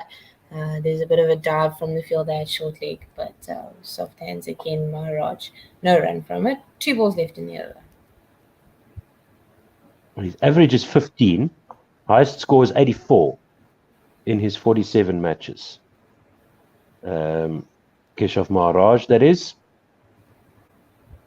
Yeah, so he'll be looking to try to get as close to that 84 as possible. Yes, that'll be great. He rocks onto the back foot now and pierces the offside. He gets a single. From the over so far, 1 ball left in it. Jansen and Bavuma on strike now. He's on 63 of 142. South Africa 170 for 6 in the 60th over. There's Nathan Lyon into Jansen and Bavuma. Last one of the over here. Goes on the sweep shot, gets a little bit of a top edge, but finds open space at a fine leg reach, and it rolls out to near the boundary, but a decent chase put in. They get through for 2, which puts Maharaj on strike for the next over. And Chandra Prasad says, good morning. Good morning to you too. Kyle Mahadeo saying, Keshav's challenge today is that he needs to not get out until Bavuma gets his 2nd century. You know, it's definitely a chance here for 100 for Temba. There's a chance for 100 for Keshav Maharaj as well. He can go past his best score. But the run should be way back in the back of their minds. They should be focusing on just getting through to tea at the moment. Yeah, definitely. If they can get to tea, it puts them in a position to see what they can do with the rest of the day. As Stark is into Keshav Maharaj, he leans onto the back foot and pumps this out into the offside. Manus Labuschagne doing the fielding work. They try to come through for the 3rd run. There's a bit of a mix-up and they turn around and come back. Keshav Maharaj does find himself in a little bit of trouble. And Manus Labuschagne, the man with the ball on that occasion, once again, he's so good in the field. And the umpire has sent this up to the 3rd umpire just to have a look whether Keshav Maharaj made his ground back to the striker's end or not. They tried to go for that 3rd run, but stopped each other, hesitated there in the middle and tried to get back. But really good awareness by the Australian team. Slow motion replay now as the ball crashes into the stumps. Keshav Maharaj has not made his ground. We jinxed it, Otto. No. That will be the end of Keshav Maharaj. No. No. Yeah. All right. So Keshav Maharaj is run out for 13 of 20. Absolutely ridiculous. No need for the extra run there. Don't know if that was a miscommunication, but he's run out 13 of 20 balls, hit 2 fours. And that is the end of Keshav. So let's see here. So they get to the first one. They come through for the second. They almost run into each other. And then Keshav is halfway down the pitch. They both hesitate in the middle. And then Keshav is finally sent back and run out. So Stark throws this in from the boundary. Labuschagne throws this in from the boundary to Stark at the non-striker's end. And then Stark throws the wickets down from in front of the crease at the non-striker's end, and that's the end of Keshav Maharaj. Australia need 3 more wickets to win. They've got the what is it now? This 3rd wicket. Yeah, 3rd wicket in the session. Yeah, Australia just need 3 more to win. And that was a brilliant piece of all-round cricket there from the Australian team. Manus Labuschagne and Keshav Maharaj stood no chance as he was already more than halfway down the pitch before that miscommunication happened. But we see Kagiso Rabada out in the middle now, joining Jansen and Bavuma. The score 174 for 7. And Australia need 3 wickets to win. So a difficult position that the young fast bowler is finding himself in. Seems up to the challenge as he's facing the second ball of the over. And it's wide outside the off stump, left alone by Rabada. Not interested at all in having a go at that. That's clever batting there.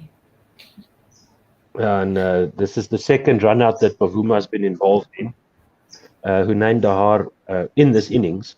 Hunain Dahar also says run-outs in test matches are criminal. So 3 run-outs in this match and 2 of them in this innings when South Africa look to hang in there for as long as they can. Stark will continue now, left the arm over the wicket to the left-handed Rabada. It's outside the off stump, short and wide, and left alone again by Kagiso Rabada. 3 balls left in the over. Just excuse me for 1 minute. I need to boil the kettle before the power goes out. Yeah, go for it. I've got things under control here. Just replaying this run out here, and really terrible communication with Temba Bavuma having to send Keshav Maharaj back, as Bavuma is the batter who's looking a little bit better at the crease. Big high fives for the awareness of Mitchell Stark.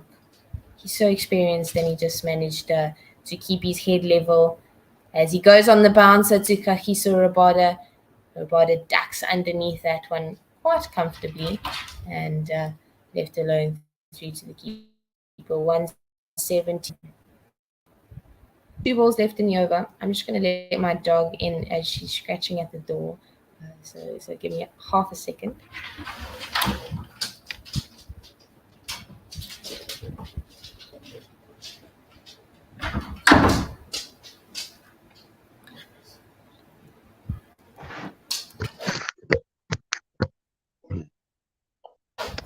Rabada facing Mitchell Stark, 5th.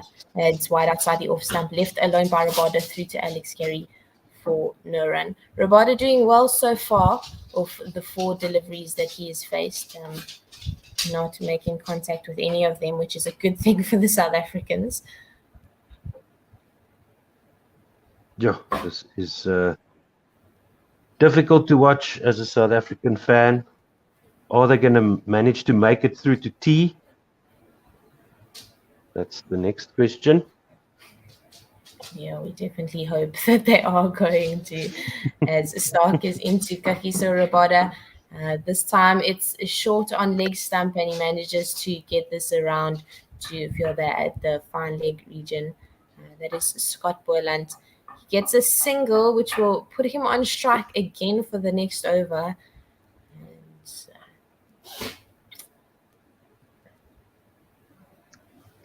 Now we see replays of the run-outs here. Travis Head running out Kayazondo earlier today, batting with Temba. And Kalma Adeo asking, why did he retain the strike? It's probably Rabada.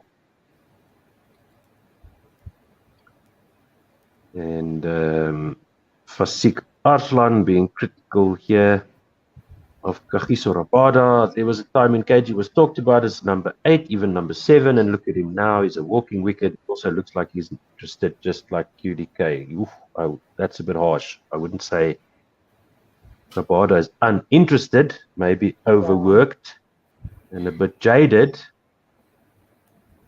And defends the first ball to the offside for no run. Saying, I can't believe we've never won the World Cup. We need to get serious. Yeah, it's tough to watch as a South African fan.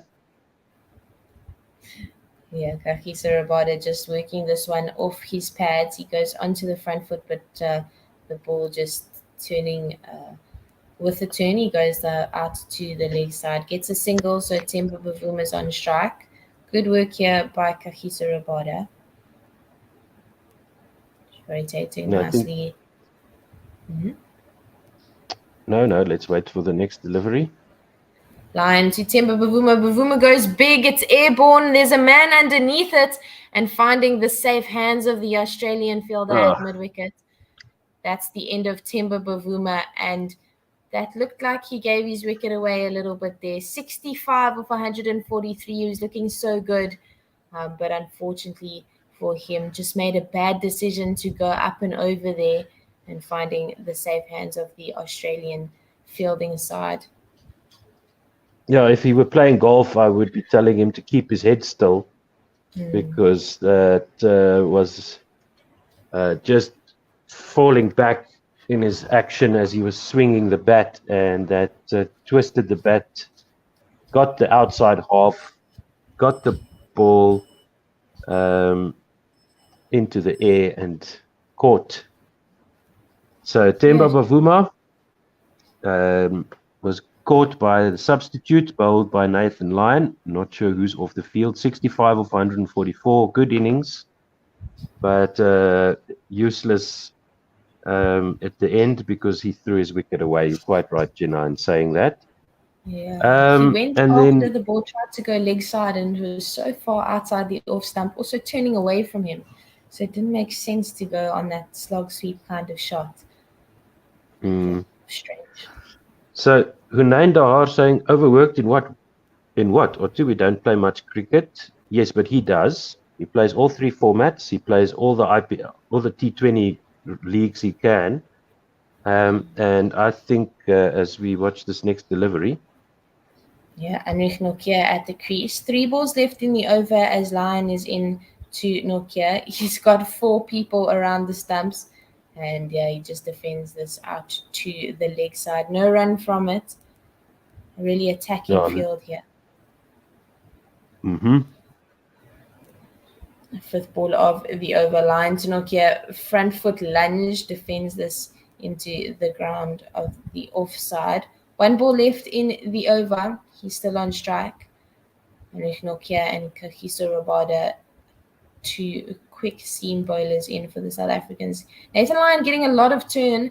This last ball of the over, pitching quite far outside the off stump, but turning a lot, and Nokia having to readjust just to get his back behind the ball, but does well in the end, and no run from that last ball of the over. Yes, indeed. So just coming back to Hunain Dahar's question here, and I think I would like to just remind you that I also mentioned the word jaded, because he's going to be, thinking to himself, well, we as the bowlers keep taking wickets, we keep getting teams out for low scores, and then our batters don't come to the party. So that will take the wind out of anybody's sails. Stark continues to Rabada, left arm over to the left-hander. Swan Fu on leg stump crashes in to the pads of Rabada, but definitely going down leg there. Mitchell Stark will take the dot ball. Sure, that was quite full, but definitely missing the leg stump as Kagiso Rabada just jumping onto the leg side as the ball found the rolls of his pads over there. 2nd ball of the over, Stark in to Kagiso Rabada, quick to quick, as this time just short of a length and outside the off stump line. Kagiso Rabada doing well to defend that off the back foot for no run. I'll agree with this one from Hunain Dahar. He says he also looked lost at the T20 World Cup. That is Kagiso Rabada. Now, after resting a month, he still looks the same. Being very critical here of KG. And then comparing the workload of Cummins and KG, he says that Cummins has done more work and looks a bit sharper, obviously. Stark to Rabada short and a little bit wider outside the off stump. He plays this well into the cover region, gets it in between the 2 fielders on the offside. They go through for a single, which will put Anrich Nokia on strike. He's got 3 balls left in this over, and if he can get off strike, the safest place to be at this point of the game is on the non-striker's end. So if these 2 batters can just play around, get to tee, reassess. That's another thing that South Africa's not that great at doing is wagging the tail. Now we see a leg gully in for Mitchell Stark, bowling to Anrich Nokia, who's yet to get off the mark.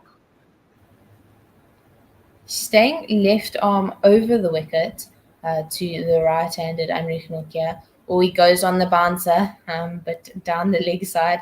Nokia still tries to duck underneath it, even though it was nowhere near him in terms of the line. Doing well, Big just smile. testing his reactions there, getting the quad muscles working. Yeah, It was big a smile from lowish Nokia. short ball. So had it been Yep. directed, it probably would have hit him in the head. Yes, he could have been out LBW to that one. Yeah, it was quite low against the grin. 2 balls left in the over. Stark left arm over the wicket to Anrich Nokia. And this time outside the off stump, he tries to play a flat bat shot, but luckily for Nokia, just missing everything, goes through to Kerry for no run. 1 ball left in the over. And thank you for all the comments coming through. Jagannath Adishesha saying better to rest KG or Nokia and drop in Giddy and add Klaasen for Sydney Test and include Harmer. That could work. I mean, I don't know how Kagiso is feeling at the moment, but yeah, as an outsider, he looks sort of a little bit off his best. I'll agree with that. Sadiq Sumro also saying, I've been saying this for so long about KG. And I mentioned this earlier about Quinton de Kock, that he was playing all 3 formats, never getting a rest, playing in all the IPL stuff. And then at one point, these guys are fit young men, but they're not robots. Being away from home, all the travel, all of that stuff, the pressure, the criticism gets to you.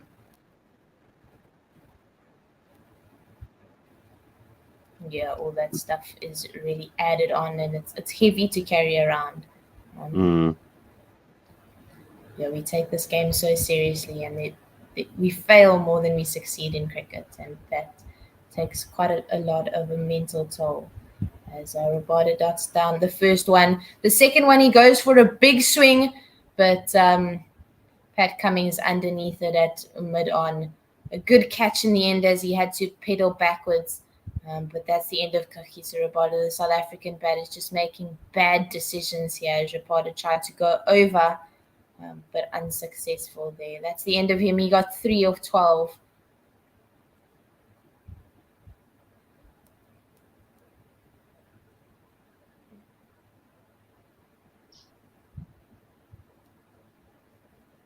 Really disappointing from the South African batting perspective here. Okay, so like clockwork, my electricity has been switched off. Sorry about that. No, all good. So the 9th wicket fall, did you see that, Doctor? No. Oh, KG's out. Okay, so we might not get to tea, as Lungi Ngidi is now going to go to the wicket. So we see a replay. I'm looking at the replay now. Yeah, big swing. Slog sweep. And Cummins takes the catch at long mid-on. Again, the ball is so far outside the off stump, and that ball wasn't turning into Kagiso Rabada and just deciding to go across the line there. I'm okay with that cricket shot. If it's on off stump or on middle stump, go for it. Or just outside the off stump and turning in, then yes. But when it's so far outside the off stump, high ball.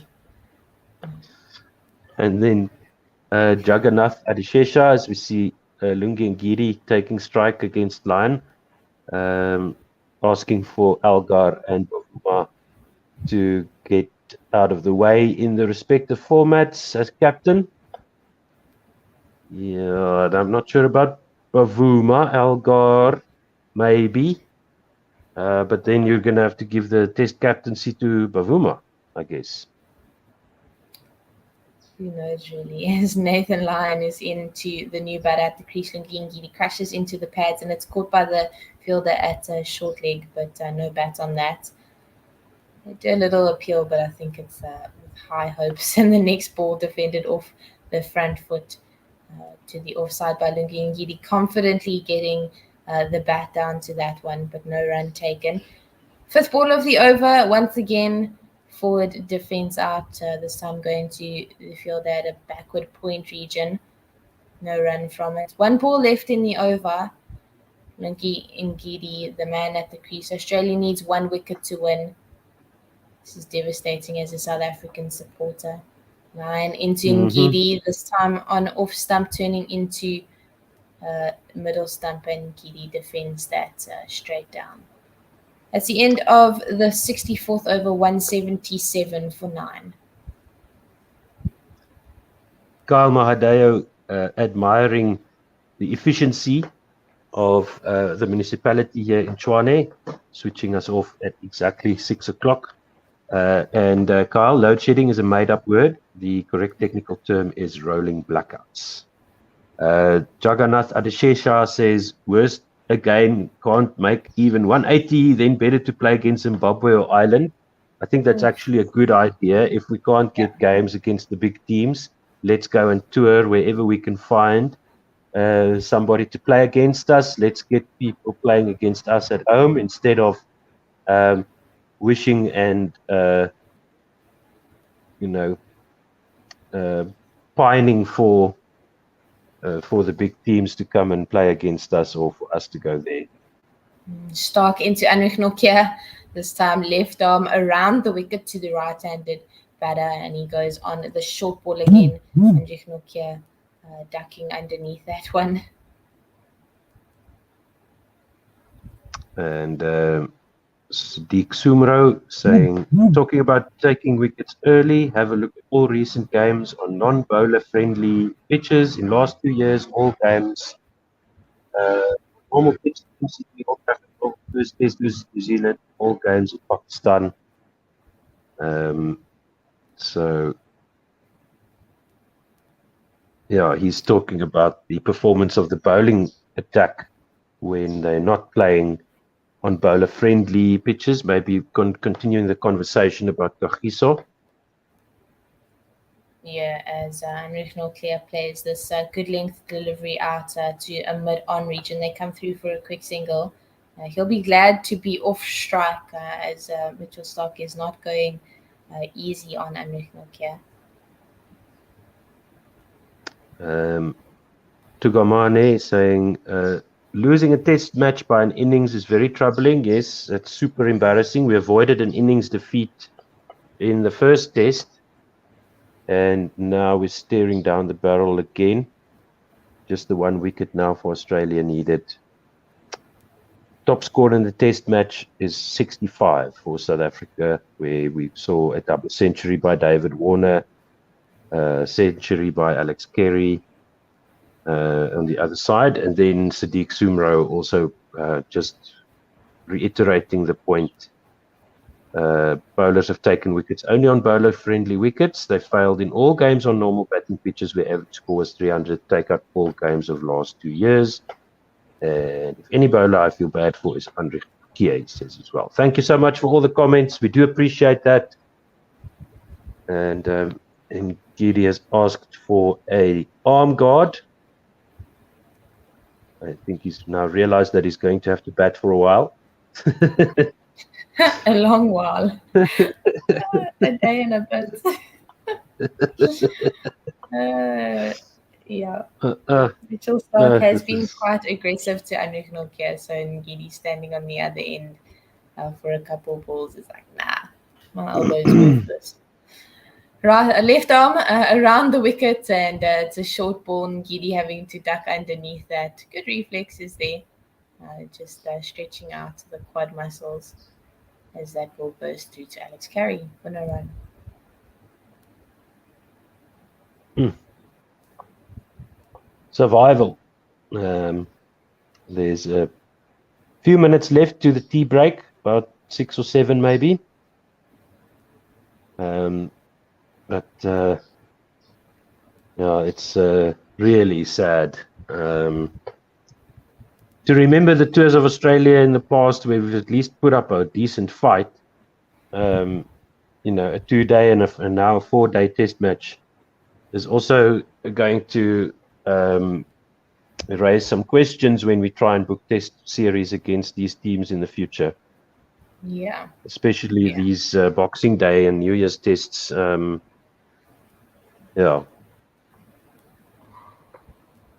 Ngidi ducking under the next ball. A very low short ball. He was really lucky to get out the way of that one. And while we're still on the air and the match is still continuing, we can play some cricket trivia. Kyle Mahadeo says this will be SA's 46th test in a row with a result, without a draw. And what do you think the win-loss split is? So let's have your guesses. Send those through on the comments. What do you think the split is, Jenna? I don't know. At this point, I'm so feeling a bit negative about South African cricket. Probably in favor of the opposing team. As the next ball is full and straight Yorker length, crashing into the pads of Lungi Ngidi. There is a big shout for LBW, but the umpire not swayed, going out. There was a little bit of consideration for a review, but in the end, Pat Cummins deciding not to take that one up. It was probably missing leg stump. He goes on the Yorker again, but this time misses his length and over pitches that. Lungi Ngidi brings his bat down, makes very good contact with that, and that races past the bowler over the boundary rope, a straight four for South Africa's sticks batter. That is a good-looking shot by Lungi Ngidi. He's got the shots every now and then. So for Kyle Mahadeo's question, win-loss ratio, I would say, so 60% win, 60-40, no, probably lower than that. 55-45 loss. So 55 loss, 45 win, percentage-wise. Yeah, that's probably a good guess. Around there, given the last 2-3 series as well. Yeah, we'll definitely have to look into that. As Anrich Nokia is facing Nathan Lyon, goes on the reverse sweep. Hey! Finds a fielder at a short third man position, backward point kind of. And no run from it, but that's creative. Quite ballsy, actually. As he faces the second ball from Nathan Lyon. Double steps, goes hard, and finds the space out in the leg side. They get through for a single. So, and Ngidi, a little bit hesitant to striker's end, but quite capable.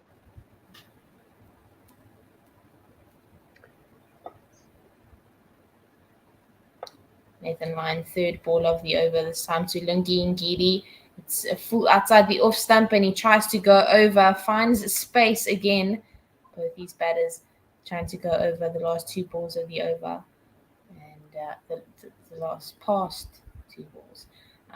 They get through for two on that occasion. Lungi Ngidi on 6 of 9. And both batters looking to attack the spinners. We've seen it go pear-shaped a couple times before this. Nathan Lyon with his 3 wickets, or where batters are trying to take him on, and he's just been winning the battle as Ngidi tries to go again, but misses completely for no run. Juan Colpi or Colfi, we all know this. Problems are plenty for CSA, he says to Sadiq. Lungi Ngidi going hard over the leg side, and this time he finds maximum runs there as that sails over the boundary for 6. He's a big man, and he put a lot of power into that. So he's gone up to 12 off 11. Onto that slog sweep, this time picking the correct line to go on the shot. It was just on off stump, and kneeling into that and taking it hard and far. What a nice shot by Lungi. And Kyle with the answer there to his trivia question. Defended by Lungi Ngidi, soft hands into the offside. That's the end of the over. Decent one for the South African batters. High risk, high reward, I suppose.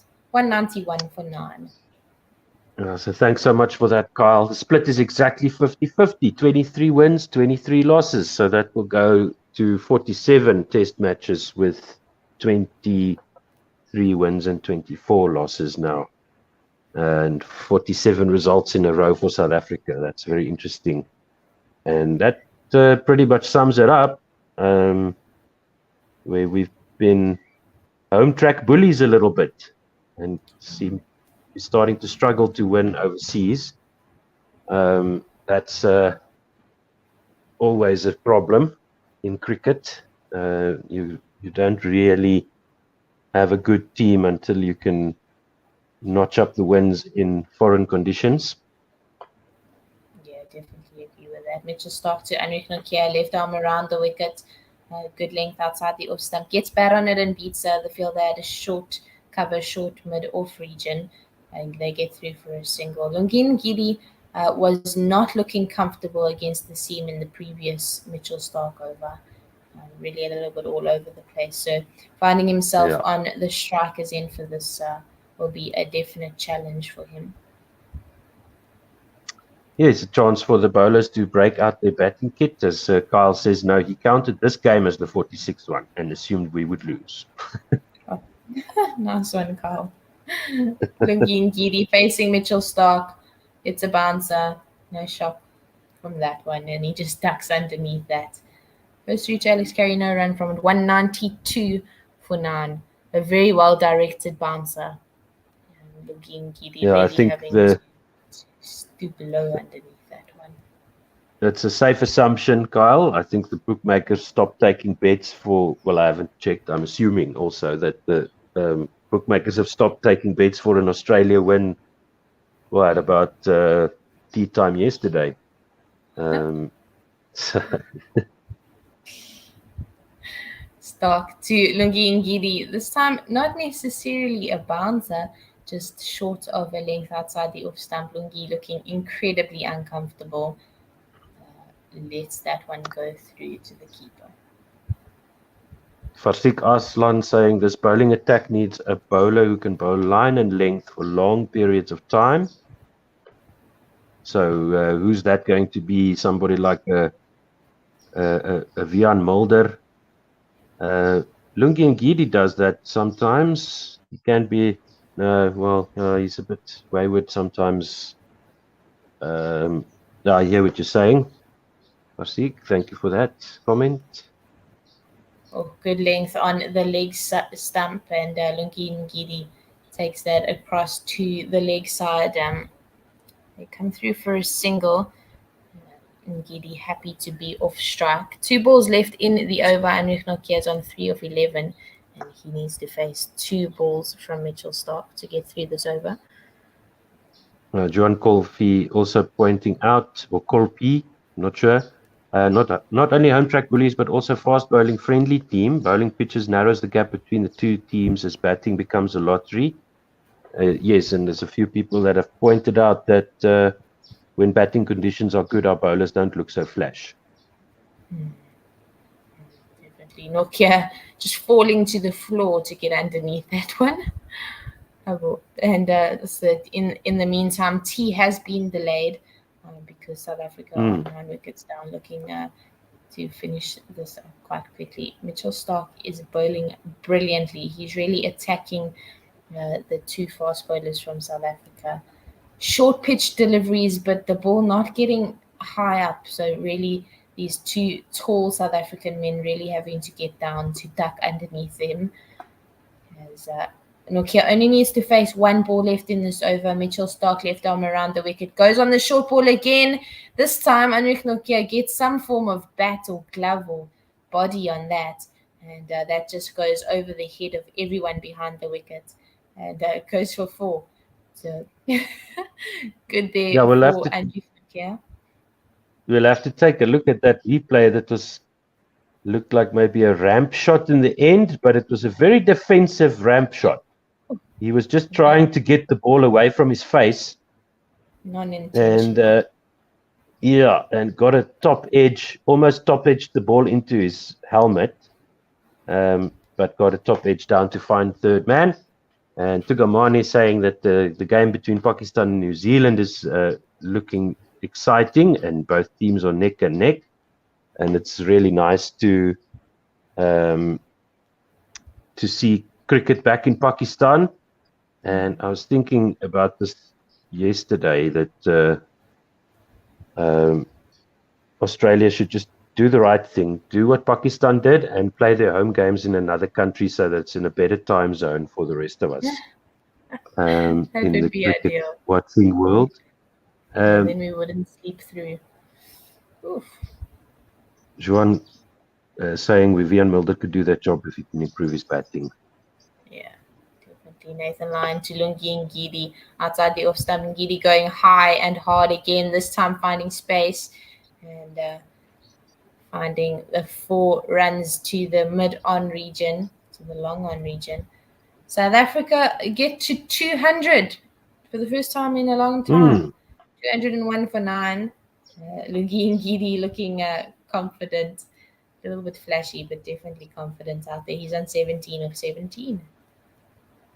Yes, and Kyle pointing out that he's beat his best score of 14. So that's great for Ngidi.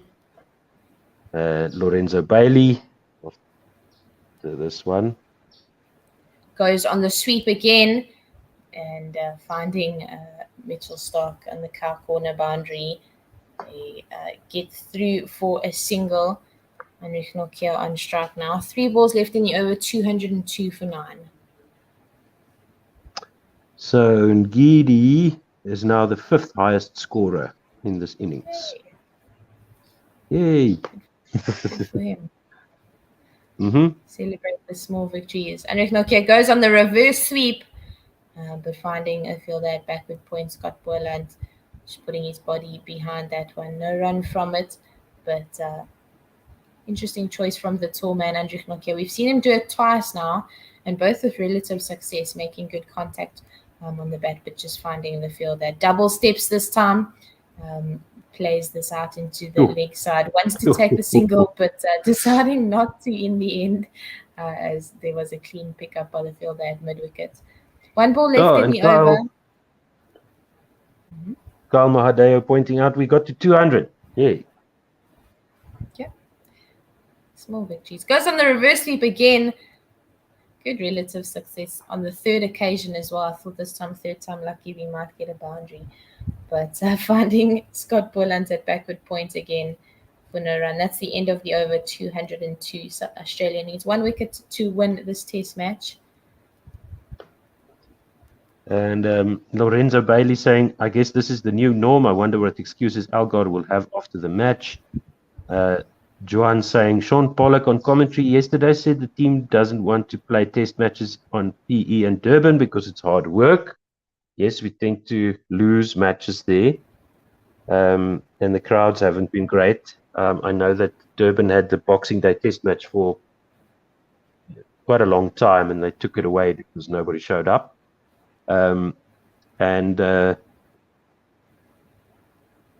Juan says we need to make an excuse to Algar to get him out of his team. Kyle saying that the 200 came up. And then we will see Steve Smith back into the attack now.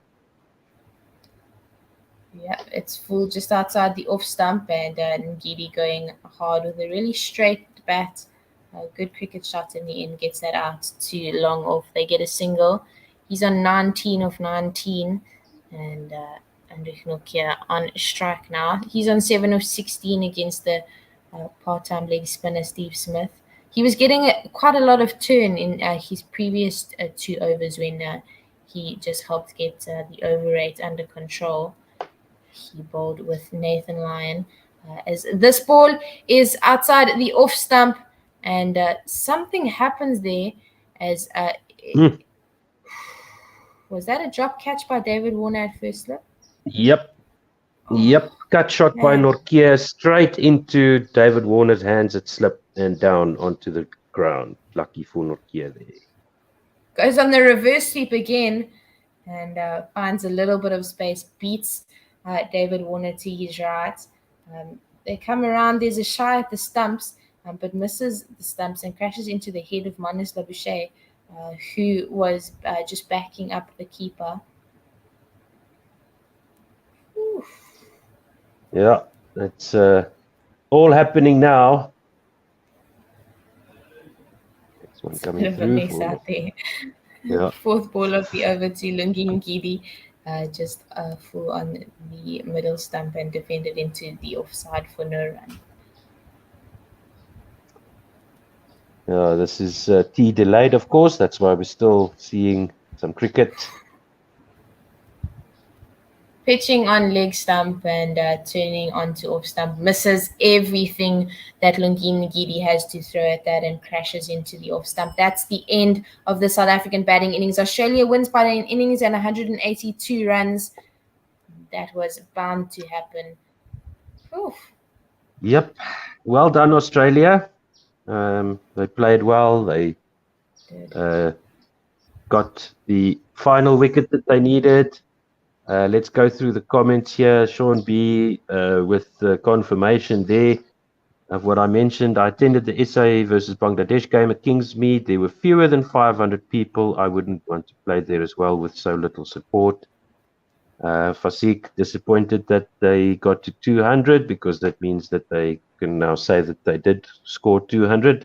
But yeah, the top order did fail. Yeah.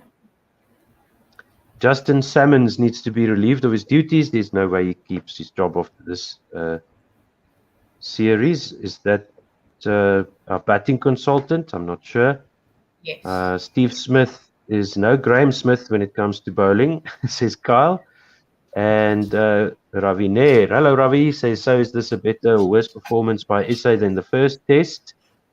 I would say given the wicket, given the conditions, yes, it's a far worse performance. Yeah, Because I you agree. look at what Australia managed to score. Kyle's noticing that the game was finished then. Yeah, and Joanne also saying, who is Justin Salmons? Interesting, someone who couldn't make it himself is teaching us how to do it. Tugamani saying similar performance in both tests. I suppose the second was a little better. It was nothing but consolation. Okay, so I don't think we need to bother with the scorecard. Let's not depress ourselves too much. So this third test will be a good chance for the selectors to make some changes and see what they can do. They've got the guys there on tour. Yeah, Tennis de Verreynne, I think, could maybe get another go after replacing Rassi. I don't know who else is in the squad. I'm not sure who's there, but maybe, Klaasen is there. He can be an extra batter in the side. He can also take the gloves, but Kyle is doing well. So that's maybe give Kyle a rest behind from the wicket keeper duties. And Joan says SA20 will start next month and everybody will forget it was. Everybody forget it as we forgot about the T20 World Cup mess. And then Kyle Mahadeo saying, thanks for the good work, guys. See you in the third test. Thank you very much for listening. Thank you for all your support. You can support us on patreon.com/oneworldsr. John also saying thank you. Thanks to you. It's our audience that keeps us going. Patreon.com/oneworldsr. And also, just subscribe to our channel. Go and check out the Full Quota podcast, which is our cricket podcast focusing on local South African cricket. You can hit the notification button when the guys go live. They do the podcast live, Mpo and Tim, and they can, and then you can talk to them while they are doing the podcast as well. Chandra, hello, says thank you as well. And Tugamane, wishing everyone happy holidays, and we'll be back for the New Year's test.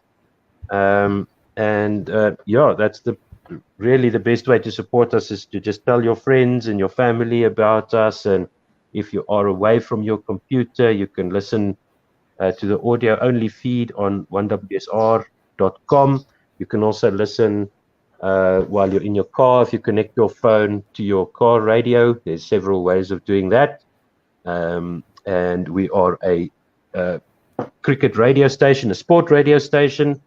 So we're going to do we try and cover the men's and women's national teams in cricket and rugby.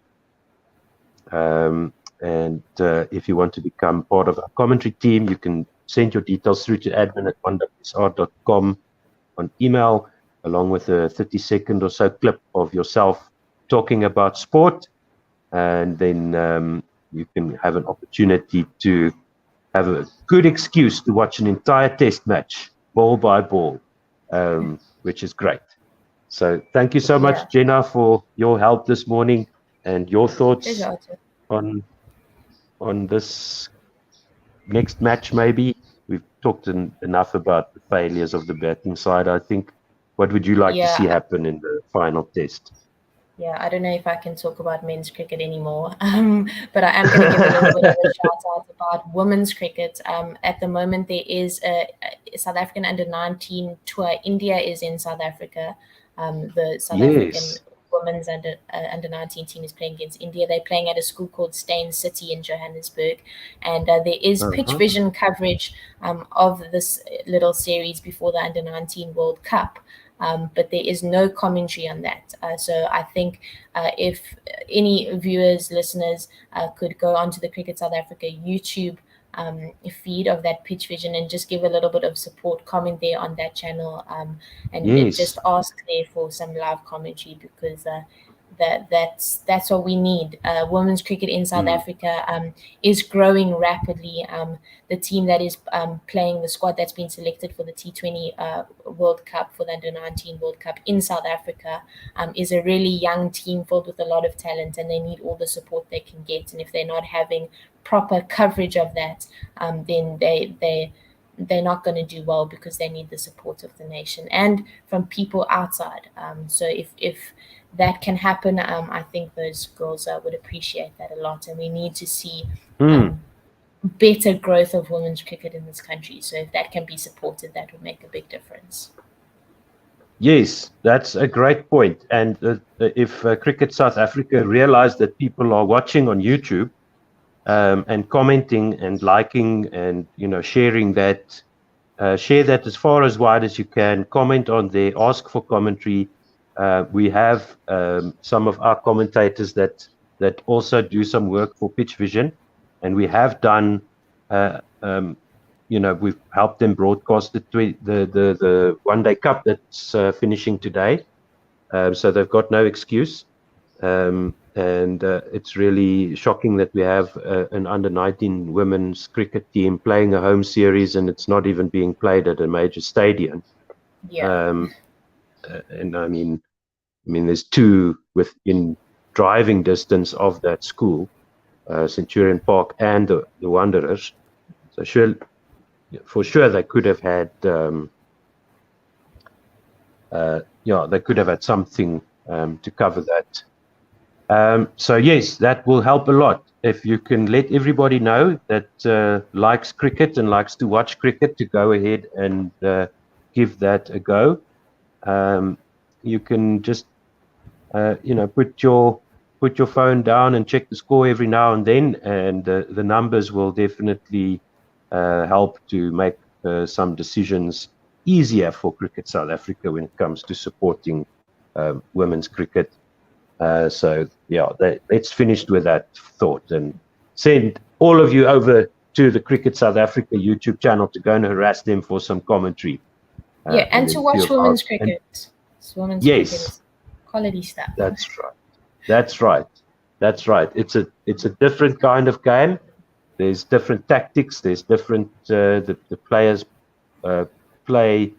I would say a much more of a thinking game. It's a lot more thought has to go into what happens on the field, because you don't have people bowling at 160 k's an hour and hitting balls out of the park, and it's a lot more tactical, a lot more thoughtful. So it's fun to watch and a lot of fun to commentate on Cricket South Africa. So please give us a shout. We'll gladly go and pick up the slack for you there. So Yes. thank you so much once again, everybody. We appreciate all your support, and we'll see you for the next test, the New Year's test. I think it starts on the 3rd of January, if I remember correctly. But anyway, make sure that you subscribe to our YouTube channel and switch on the notifications so that you know when we are going live. And that is it from One World Sports Radio for today. Have a good one. And Thank you, Otto, for all of your hard work. You've been great. oh, thank you. Thank you. Cheers. Cheers. Bye bye. Bye, everyone.